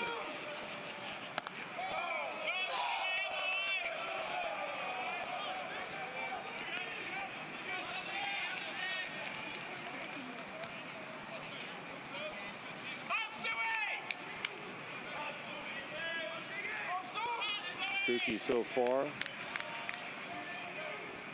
1 for 3 on the day. And that cleanup spot for Pat Hallmark. He doubled back in the first inning for his lone hit. Popped up in the 4th. Fly ball out in the 6th inning.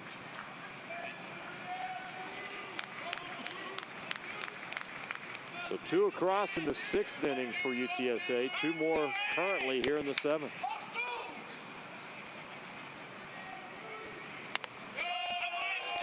That's high ball 4. Down to first base goes Stuckey.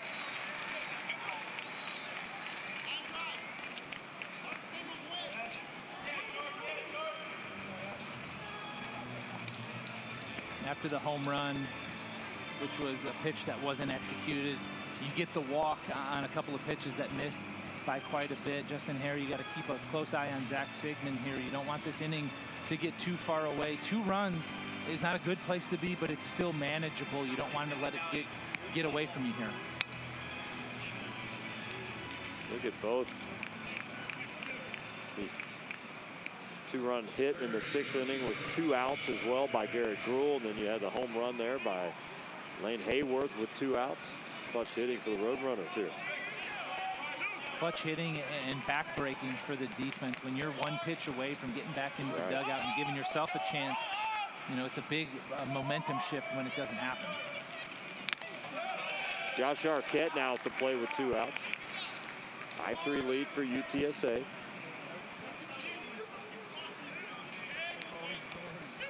Arquette doubled and scored back in the 6th inning. One of those runs pushed across, 1 of 2 in the frame for the Roadrunners.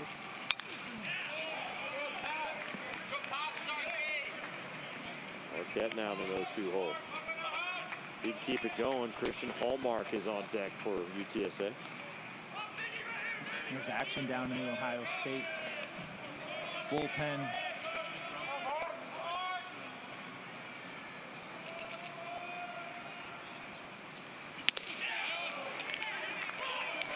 Swing and a miss, 3rd strike, and that'll do it here in the 7th inning. But not before UTSA pushes 2 more across. We're moving on here at Dyken Park. Roadrunners, after the big swing there from Hayworth, they lead at 5-3.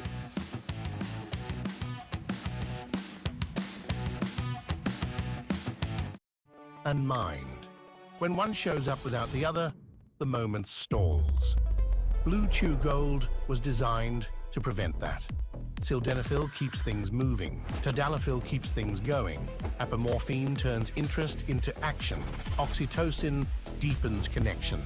Nothing left out, nothing left to chance. Just gold, doing what it was built to do. Blue Chew Gold. #1 for a reason. Fences are failing all over the park. John, I can't get Jurassic Park back online without... Whoa, this place is awesome. By the way, you should have plugged this in. Well, this is going to be a lovely weekend. If you like pina colada. I'll take it. My arms are longer. Do the roar again. A whole new species of Wi-Fi at the same price for 5 years.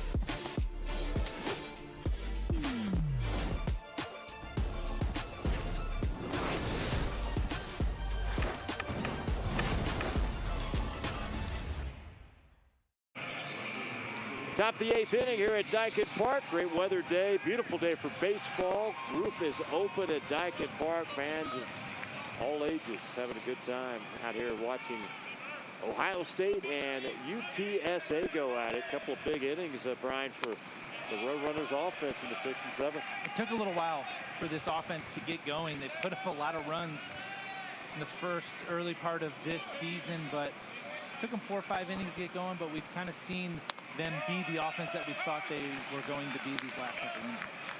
Alex Bemis leads it off for the Buckeyes. He'll be followed by C.J. Reed and Maddox Simpson. Guys trying to get back in it. They've out-hit UTSA today, 9-7.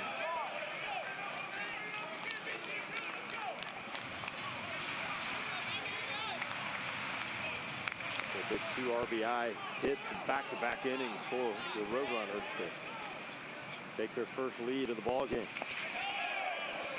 You know, as is often the case in baseball, it's a couple of swings in opportune times that change games. And Ohio State, their offense, they've been knocking on the door a couple of times, especially early.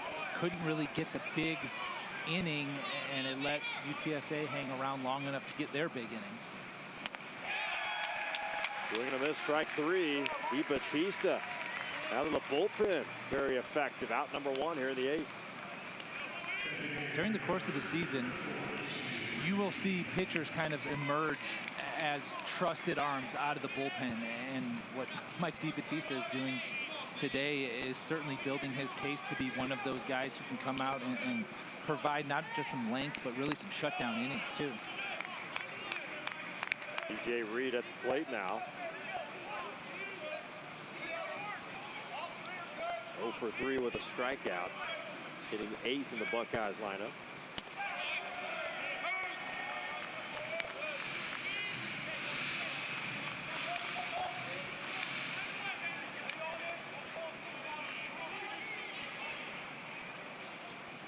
No runners playing him straight away.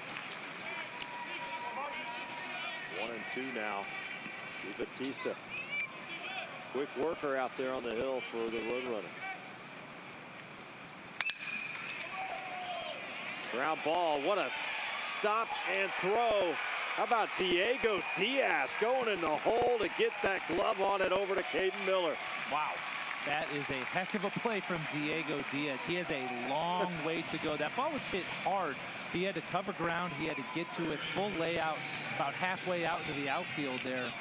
And then the ability to get up to his feet and make a strong throw. Yeah, you make the stop, then you got to hustle and make that accurate throw, and he did that. Great job by Diaz. I thought that was going to get through. Ground ball to shortstop. Ball in field cleanly. Fires over. Miller. Quick work for Mike Batista here in the 8th inning. We're through 7.5. Roadrunners lead Ohio State by 2.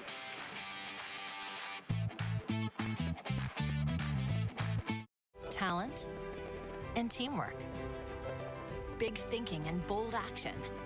When the right elements combine, something amazing happens. UT San Antonio brings a world-class academic health center and a top-tier research university together, creating a force for excellence in education, discovery, and care. Making bold ambitions real. Your ambition has a place, and it's here. 2026 is already heating up, and we're giving you the ultimate head start. Get guaranteed access to the 2026 World Baseball Classic. Secure the best seat locations in Dyken Park. Enjoy 45% savings over single-game ticket prices. Plus, receive significant savings with your exclusive team store discount. And don't forget about your exclusive invite to season ticket holder experiences and events. Visit astros.com/season tickets for more information. We have established who we are. Gets you excited about what's to come.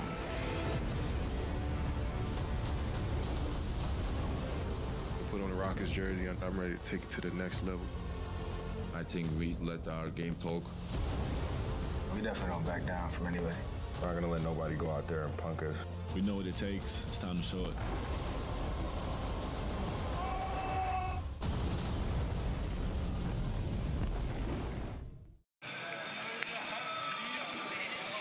Bottom Bottom of the 8th inning here at Dyken Park. 5-3 lead for UTSA over Ohio State, and a pitching change for the Buckeyes, right?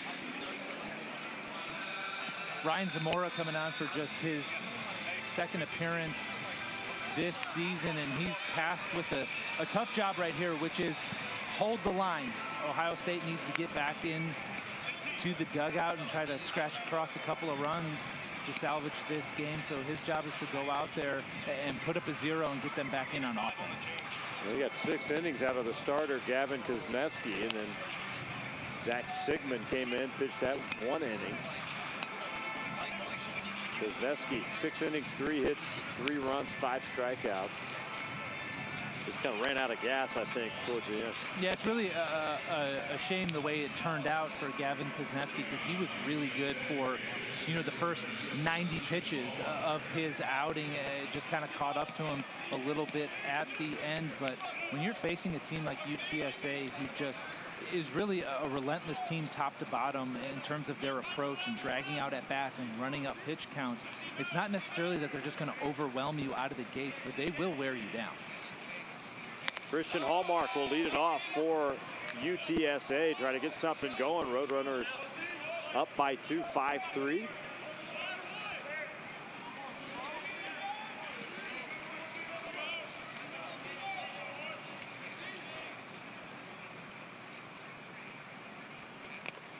And the Buckeyes head down to first base after that pitch.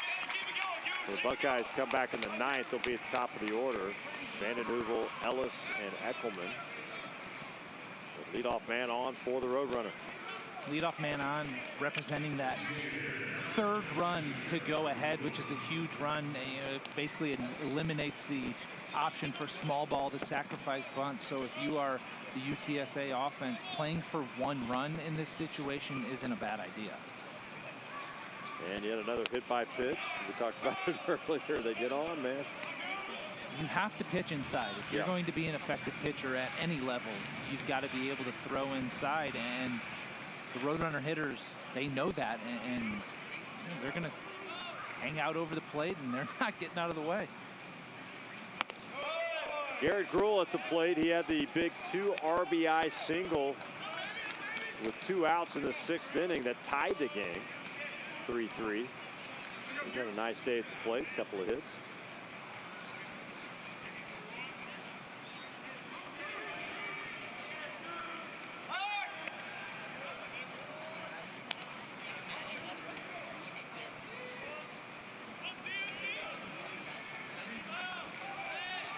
Sixth and 7th inning when they played at 2 in each frame.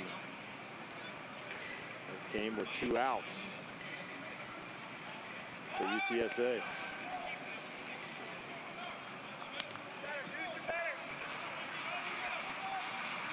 So all quiet out there in the UTSA bullpen, so they'll Di Battista try to finish it off in the 9th inning, huh? That Hallmark is liked what he's seen from Di Battista. No reason to change yet.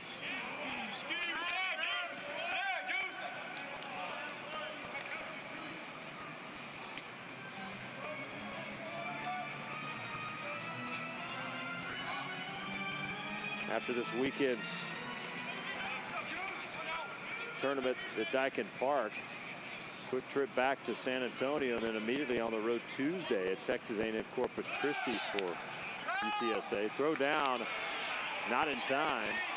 A stolen base for Hallmark.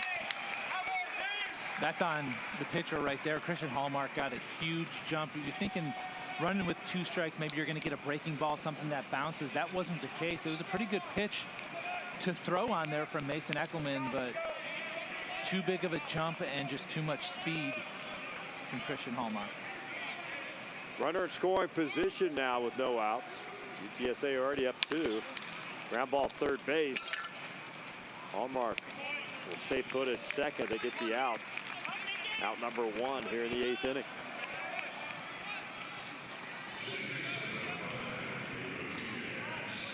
Take a look at that throw down to second base. Mason Eckelman did just about all he could do, put the throw right on the bag. Accurate, strong arm, but your pitcher's got to do you some favors too, which is be quick enough to the plate to give you a shot. Diego Diaz, they've got to hurry here. Play at the plate, throw home. Ball is knocked loose. Hallmark is safe at the plate. They had plenty of time, but he knocked it loose there. Well, Christian Hallmark just banking on the Ohio State defense falling asleep. That wasn't the case. Cavaco was heads up, made a nice strong throw, but the bang-bang play at the plate and the tag coming down from Mason Eckelman, and clean slide into home from Hallmark, but it just knocks the ball out of Eckelman's glove.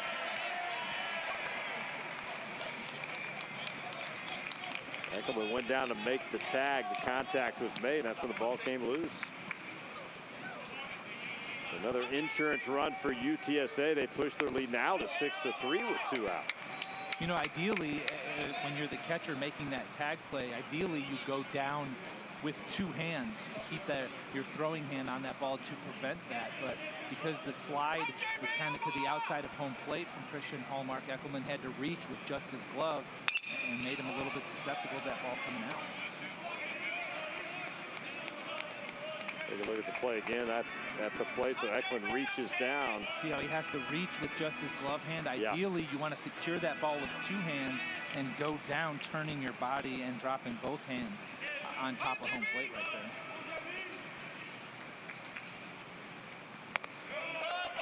Jordan Ballin now at the plate for UTSA. Little things like that you don't always notice, but the idea of sliding to the outside of the base and just creating a little bit more of a chance for something to work in your favor.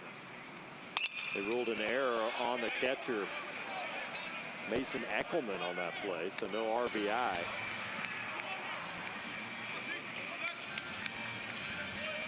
They'll take the run then.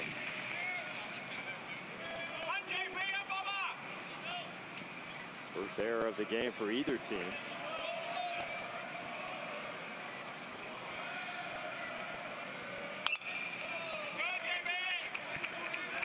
Top of the order, Caden Miller on deck for UTSA if Jordan Ballin can keep the inning alive. You got to be able to score runs different ways. We've seen last inning UTSA get the big swing, home run from Hayworth. But then right there, it's a hit by pitch, stolen base, and then kind of forcing some action and making the defense make a play against you. Line drive, first base, snared by Cavaco. Well struck there by Ballin. That'll do it for the 8th inning. We head to the 9th. UTSA leads at 6-3.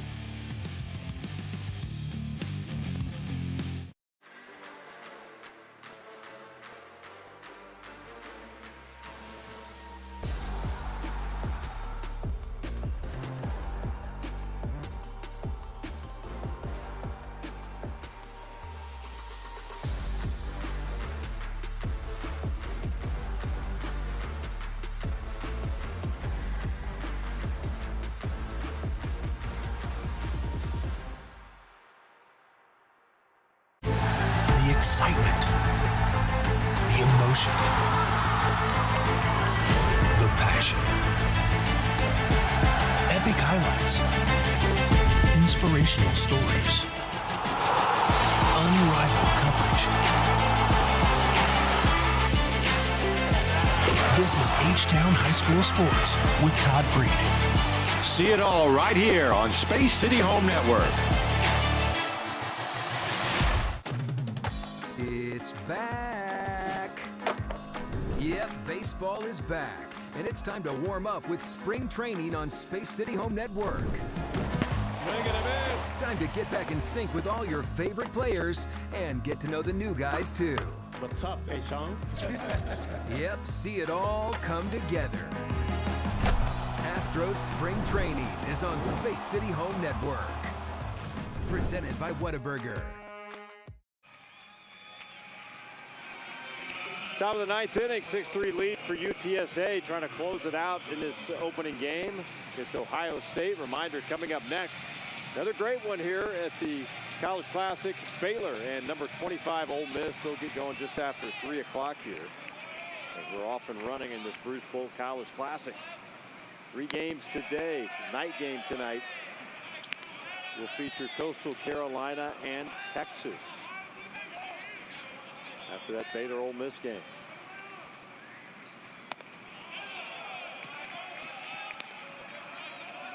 Tomorrow, first game here at 11 a.m. Central Time will be Ohio State and Ole Miss.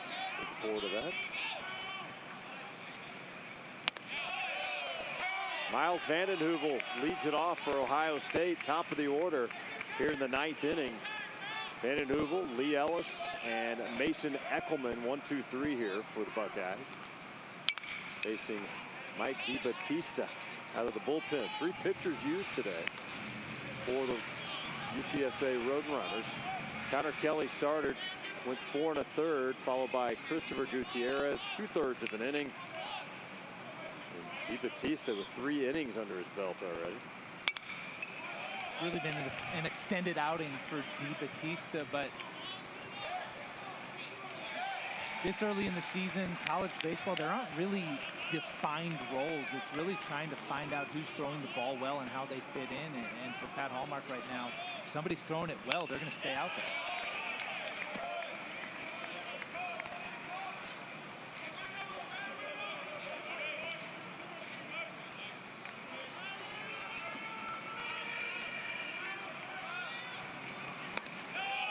Outside, full count now. Heuvel trying to get on board here to get something jump-started as the Buckeyes trail by 3. They've out-hit the Roadrunners of UTSA 9-7 in this one.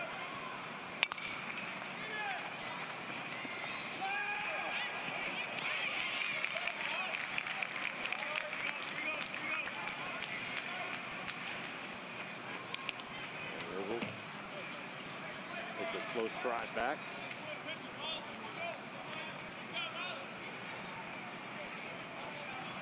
A lot of times relievers don't have the same repertoire that a starting pitcher would have, so second time through you got to show them a little bit something different. But you can see this Ohio State hitter still way out in front of the off-speed pitchers. That pitcher's getting chopped down the line by Vanden Heuvel, and if it's not broke, don't fix it. And DiBattista just keeps filling up the zone with that breaking ball.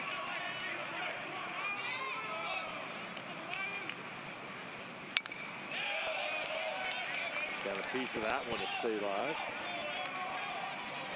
Lee Ellis on deck. Eckelman will follow. Still full sunshine on the field, but that shadow is going to start working its way during this second game with Baylor and Ole Miss. Ground ball shortstop in the hole. Ballin. He had to really hurry on that one with the good speed from Vanden Heuvel, but the leadoff man is on now for the Buckeyes. And that's what you want if you're the Ohio State offense. Just get something going, and it starts with being able to put the ball in play. Good job by Miles Vanden Heuvel to continue to fight with 2 strikes, try to get something out there that the defense has to field, and a nice stop by Jordan Ballin, but you're just not going to be able to get a player with the speed of Miles Vanden Heuvel at first from that deep in the hole. Lee Ellis 1 for 3 with a double and a walk, also an RBI today.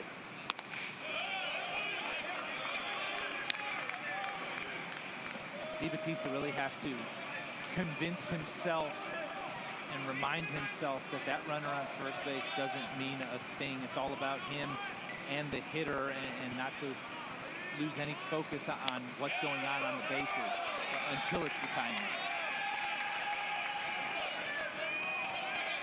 Got a man up out there, the UTSA bullpen right now. DiBattista, though, trying to finish it off here in the 9th inning.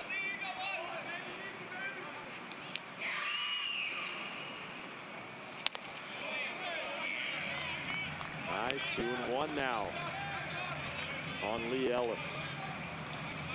That's what you really got to keep your eye on with a relief pitcher whose pitch count is starting to get up, and a guy who throws a lot of breaking balls to begin with. You don't want to see him start leaving that breaking ball up. That's where you can really get hurt. And that's where this can become a ball game in one swing.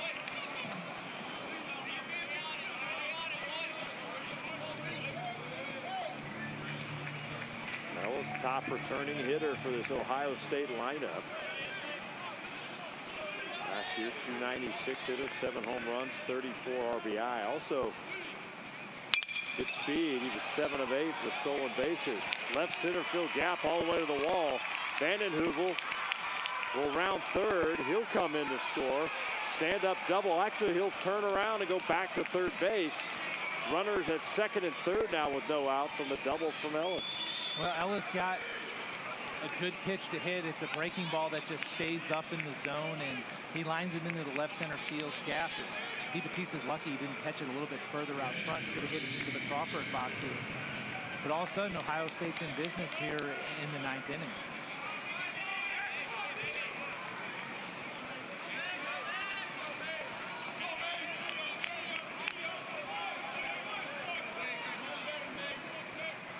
Two for 4 day now for Ellis. Here comes Hallmark. And let's see if there's a pitching change here. Have a couple of arms up out there in the bullpen.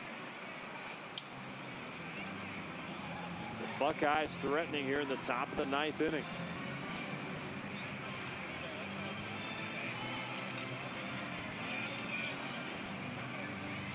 He's signaling they will make a move here. We'll find out who's coming in for UTSA. So DeBatista's day is done. Struggled a little bit here in the 9th inning as the Buckeyes put up a threat. No outs in the 9th. Pitching change here at Daikin Park in Houston.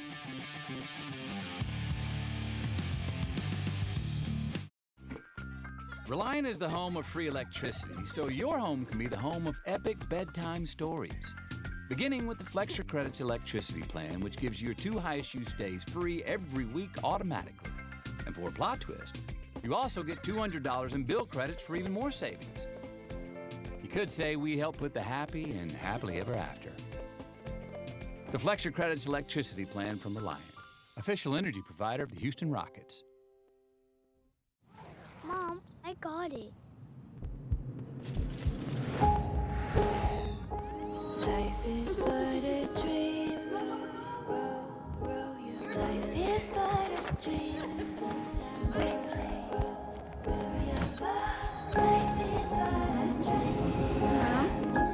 Change happens fast. Lock in your internet price for 5 years and get online in no time with same-day Wi-Fi. Xfinity. Imagine that. No. I'm in my own head. What the heck are you talking about? I think I got away with something that I shouldn't have. See that brand new Hyundai Santa Fe? Yeah. I only paid. Finish that bucket on your own. Practice makes perfect. Enjoy your new car. Yeah, you too. Bye-bye. Feels so right, it almost feels wrong. The Hyundai Getaway Sales Event. Get 0% APR for 60 months, plus 0 payments for 90 days on select Hyundai vehicles. Visit your local Hyundai dealer today. All right, no outs here in the 9th inning, but the Buckeyes threatening down 3. Pitching change for UTSA, Brian. And Pat Hallmark's not messing around here. He's going to his best guy down there out of the pen. It's Sam Simmons, the right-handed pitcher. He's a guy who he's going to change arm slots. It's going to be over the top. It's going to be from the side. He's going to change speeds, try to find some deception. He's been their best weapon out of the bullpen so far this season. He is their stopper. Maybe not necessarily a traditional closer role, but when they want to finish a game and close out a win, he's the guy. Yeah, you're seeing a couple of those deliveries right there in his warm-up tosses.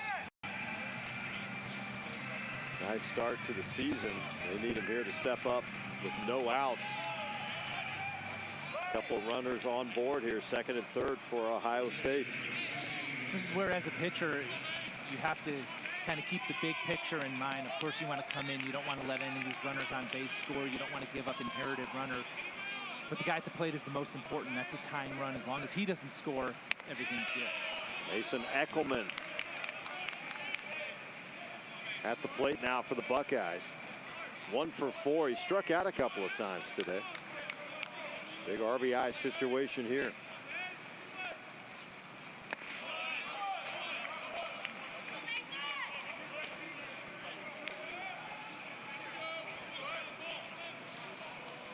Following Eckelman will be Noah Furch, who had homered back in the 5th inning.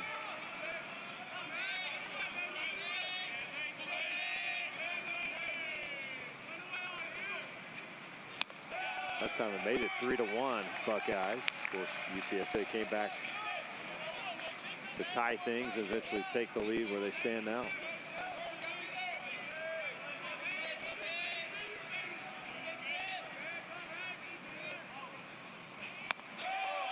In there, called strike again, evens the count 2-2. It's a nice pitch right there from Simmons. A lot of times, guys with these funky arm slots, these right-handed pitchers, they really want to try to wrap that breaking ball on the lefty, but that's a good backdoor pitch that starts away and breaks back on. Ground ball, second base, fielded cleanly. Diaz over to Miller. One run comes in. It's Vandenheuvel. Buckeyes now down 2 with 1 out. Runners on third base now. And UTSA right here, they will gladly trade that run for the out, and they'll do it again here if the opportunity presents itself, trying to close out this game. So Noah Furch, who had the home run to the Crawford boxes.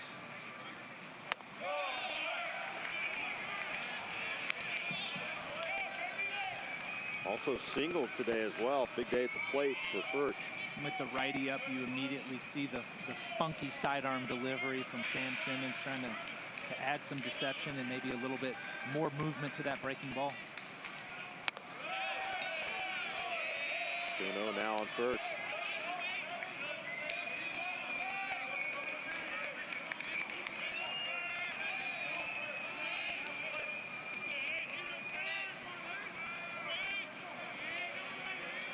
Henry Kazmar on deck for the Buckeyes. Here's the 2-0. Off speed in there. Called strike. 2-1 now. You see the different movement profile of the breaking ball when Simmons is over the top versus on the side. Over the top, it's more of a true curveball up and down. He gets sidearm delivery, gets much more side to side, much more lateral movement. Swing and a miss by Furch. Way in front of that one. 2-2 count now with 1 out here in the 9th.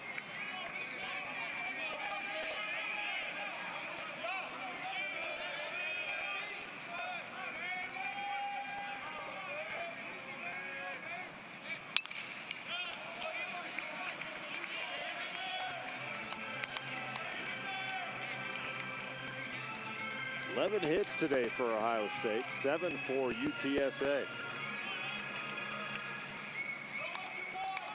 Shadow continues to creep out a little bit. Past third base now.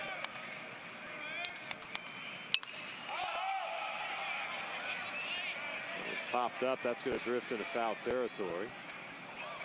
Count remains 2-2. Tell you what, that's one of the drawbacks of afternoon baseball. Not only do you get down to the end of the game where you're having to face closers with high-end stuff, but sometimes you gotta do it in the shadows, which is next to impossible.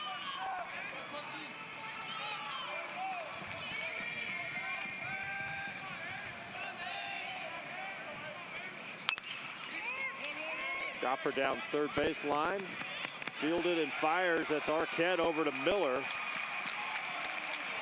Another run crosses. Ellis comes in. Buckeyes now within 1 at 6-5. With the all-important second out, taken care of there by Arquette and Miller. It's a really nice play by Josh Arquette. You can see the quick reaction as he breaks in on that ball and the exchange, right? Getting to that ball and getting rid of it quickly. You don't want to take too many steps with the ball in your hand. Get it over there to first base. Replay review now on that last play at first base.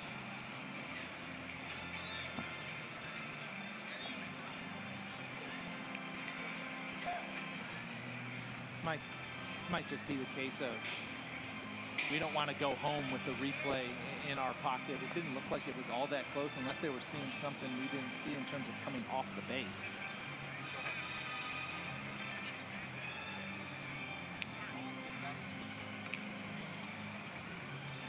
Well, Furch on that one right there, right as he was hitting first base.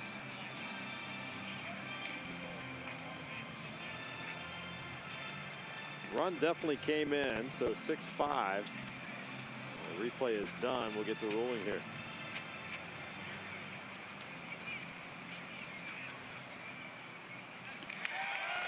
He is out at first base. It was close, though. It was close, but you could tell that Noah Furch wasn't 100% convinced that he was going to be safe. As soon as the umpire started coming back onto the field, he began that slow walk back to the dugout.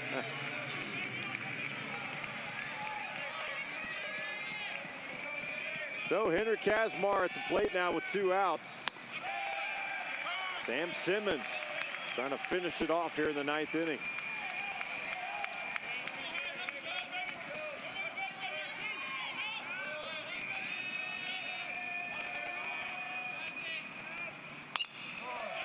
Out off left side, 0-2 now, 1 strike away for the Roadrunners, getting victory number 8 on the year.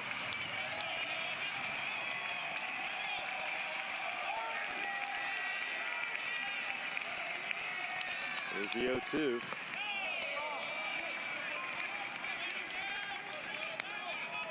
Steven Cavacos on deck if Kazmar can keep it going here in the 9th inning.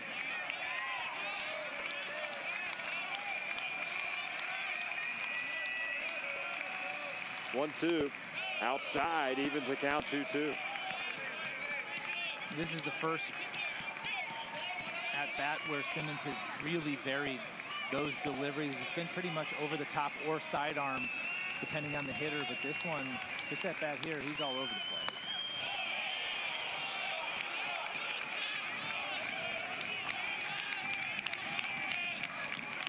Got to be patient here.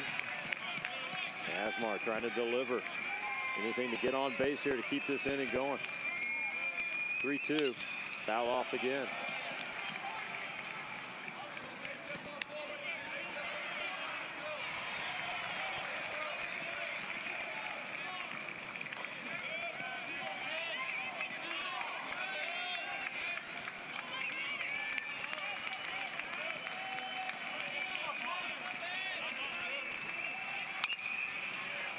Ground ball out. Diaz to Miller. And that'll do it here in the 9th inning as UTSA closes out Ohio State. Buckeyes, though, with a little run here in the 9th inning to make it interesting, Brian. A heck of a way to start the tournament and to start the weekend. It's 2 quality teams. Both teams played really well. Clean defensively, a well-pitched game, a little bit of drama at the end. It's going to be a fun couple of days here. Game 1 in the books. This could be a fun 3 days. In fact, 2 more games coming up today as well. You got Baylor, Ole Miss, and Coastal Carolina and Texas. But the final score in this opener of the Bruce Bolt College Classic goes to UTSA. They hold off Ohio State 6-5 here at Daikin Park to get the weekend off and running. Again, reminder, coming up, Baylor and number 25, Ole Miss.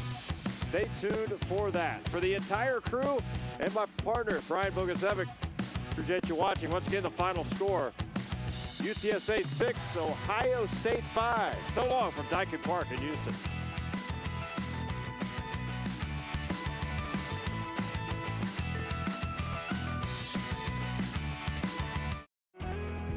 At HEB, we are committed to supporting local Texas farmers and growers, because local means fresh and you can taste the difference. That's why we're so proud to be a part of HEB Texas Roots.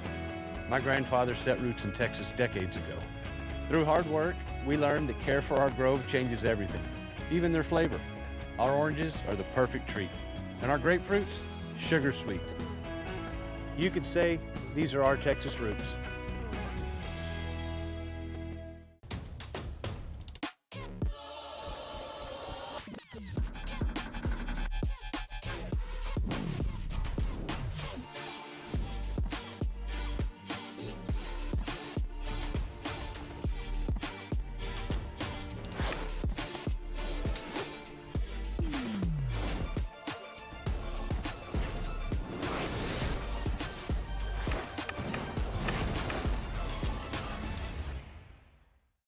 Vacationing is an art, and the Palm Beaches are your canvas. Stroll along sun-soaked beaches. Unwind at boutique resorts. Explore hidden and not so hidden gems. Here you'll discover a lifestyle that's nothing short of a masterpiece. Curate your perfect collection of experiences in the Palm Beaches. According to Car and Driver, the Honda CR-V does everything right.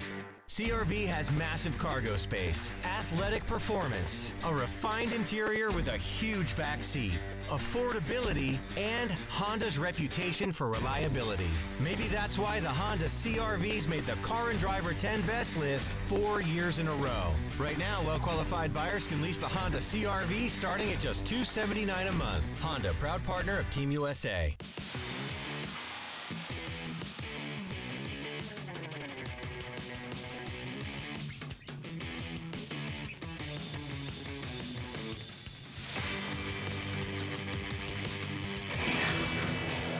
Astros Bases Loaded on Space City Home Network is brought to you by CCA Texas, conserving our marine resources.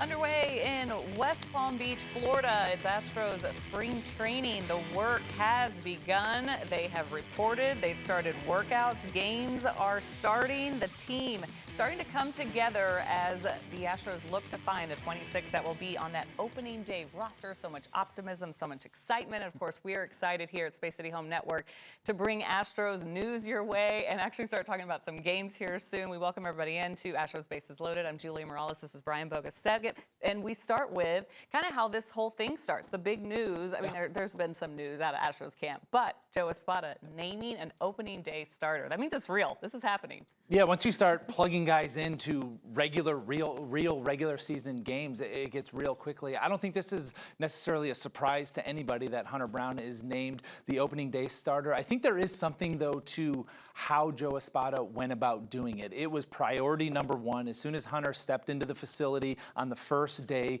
Joe called him in and says, hey, you're the opening day guy. I think that speaks more to his role as a leader of this pitching staff now and saying, hey, I want you to be the guy who sets the tone for the entirety of spring training leading up to that opening day. That's a great point. Yeah, setting the tone. Joe Espada doing that as well with his big speech that he gave a couple days ago, just talking to the guys in the clubhouse, getting them all ready. But this guy will set the tone. This is what Hunter Brown does. In our Whataburger Water Play, we're going to talk more about him and what he can bring in 2026. He's coming off a career year.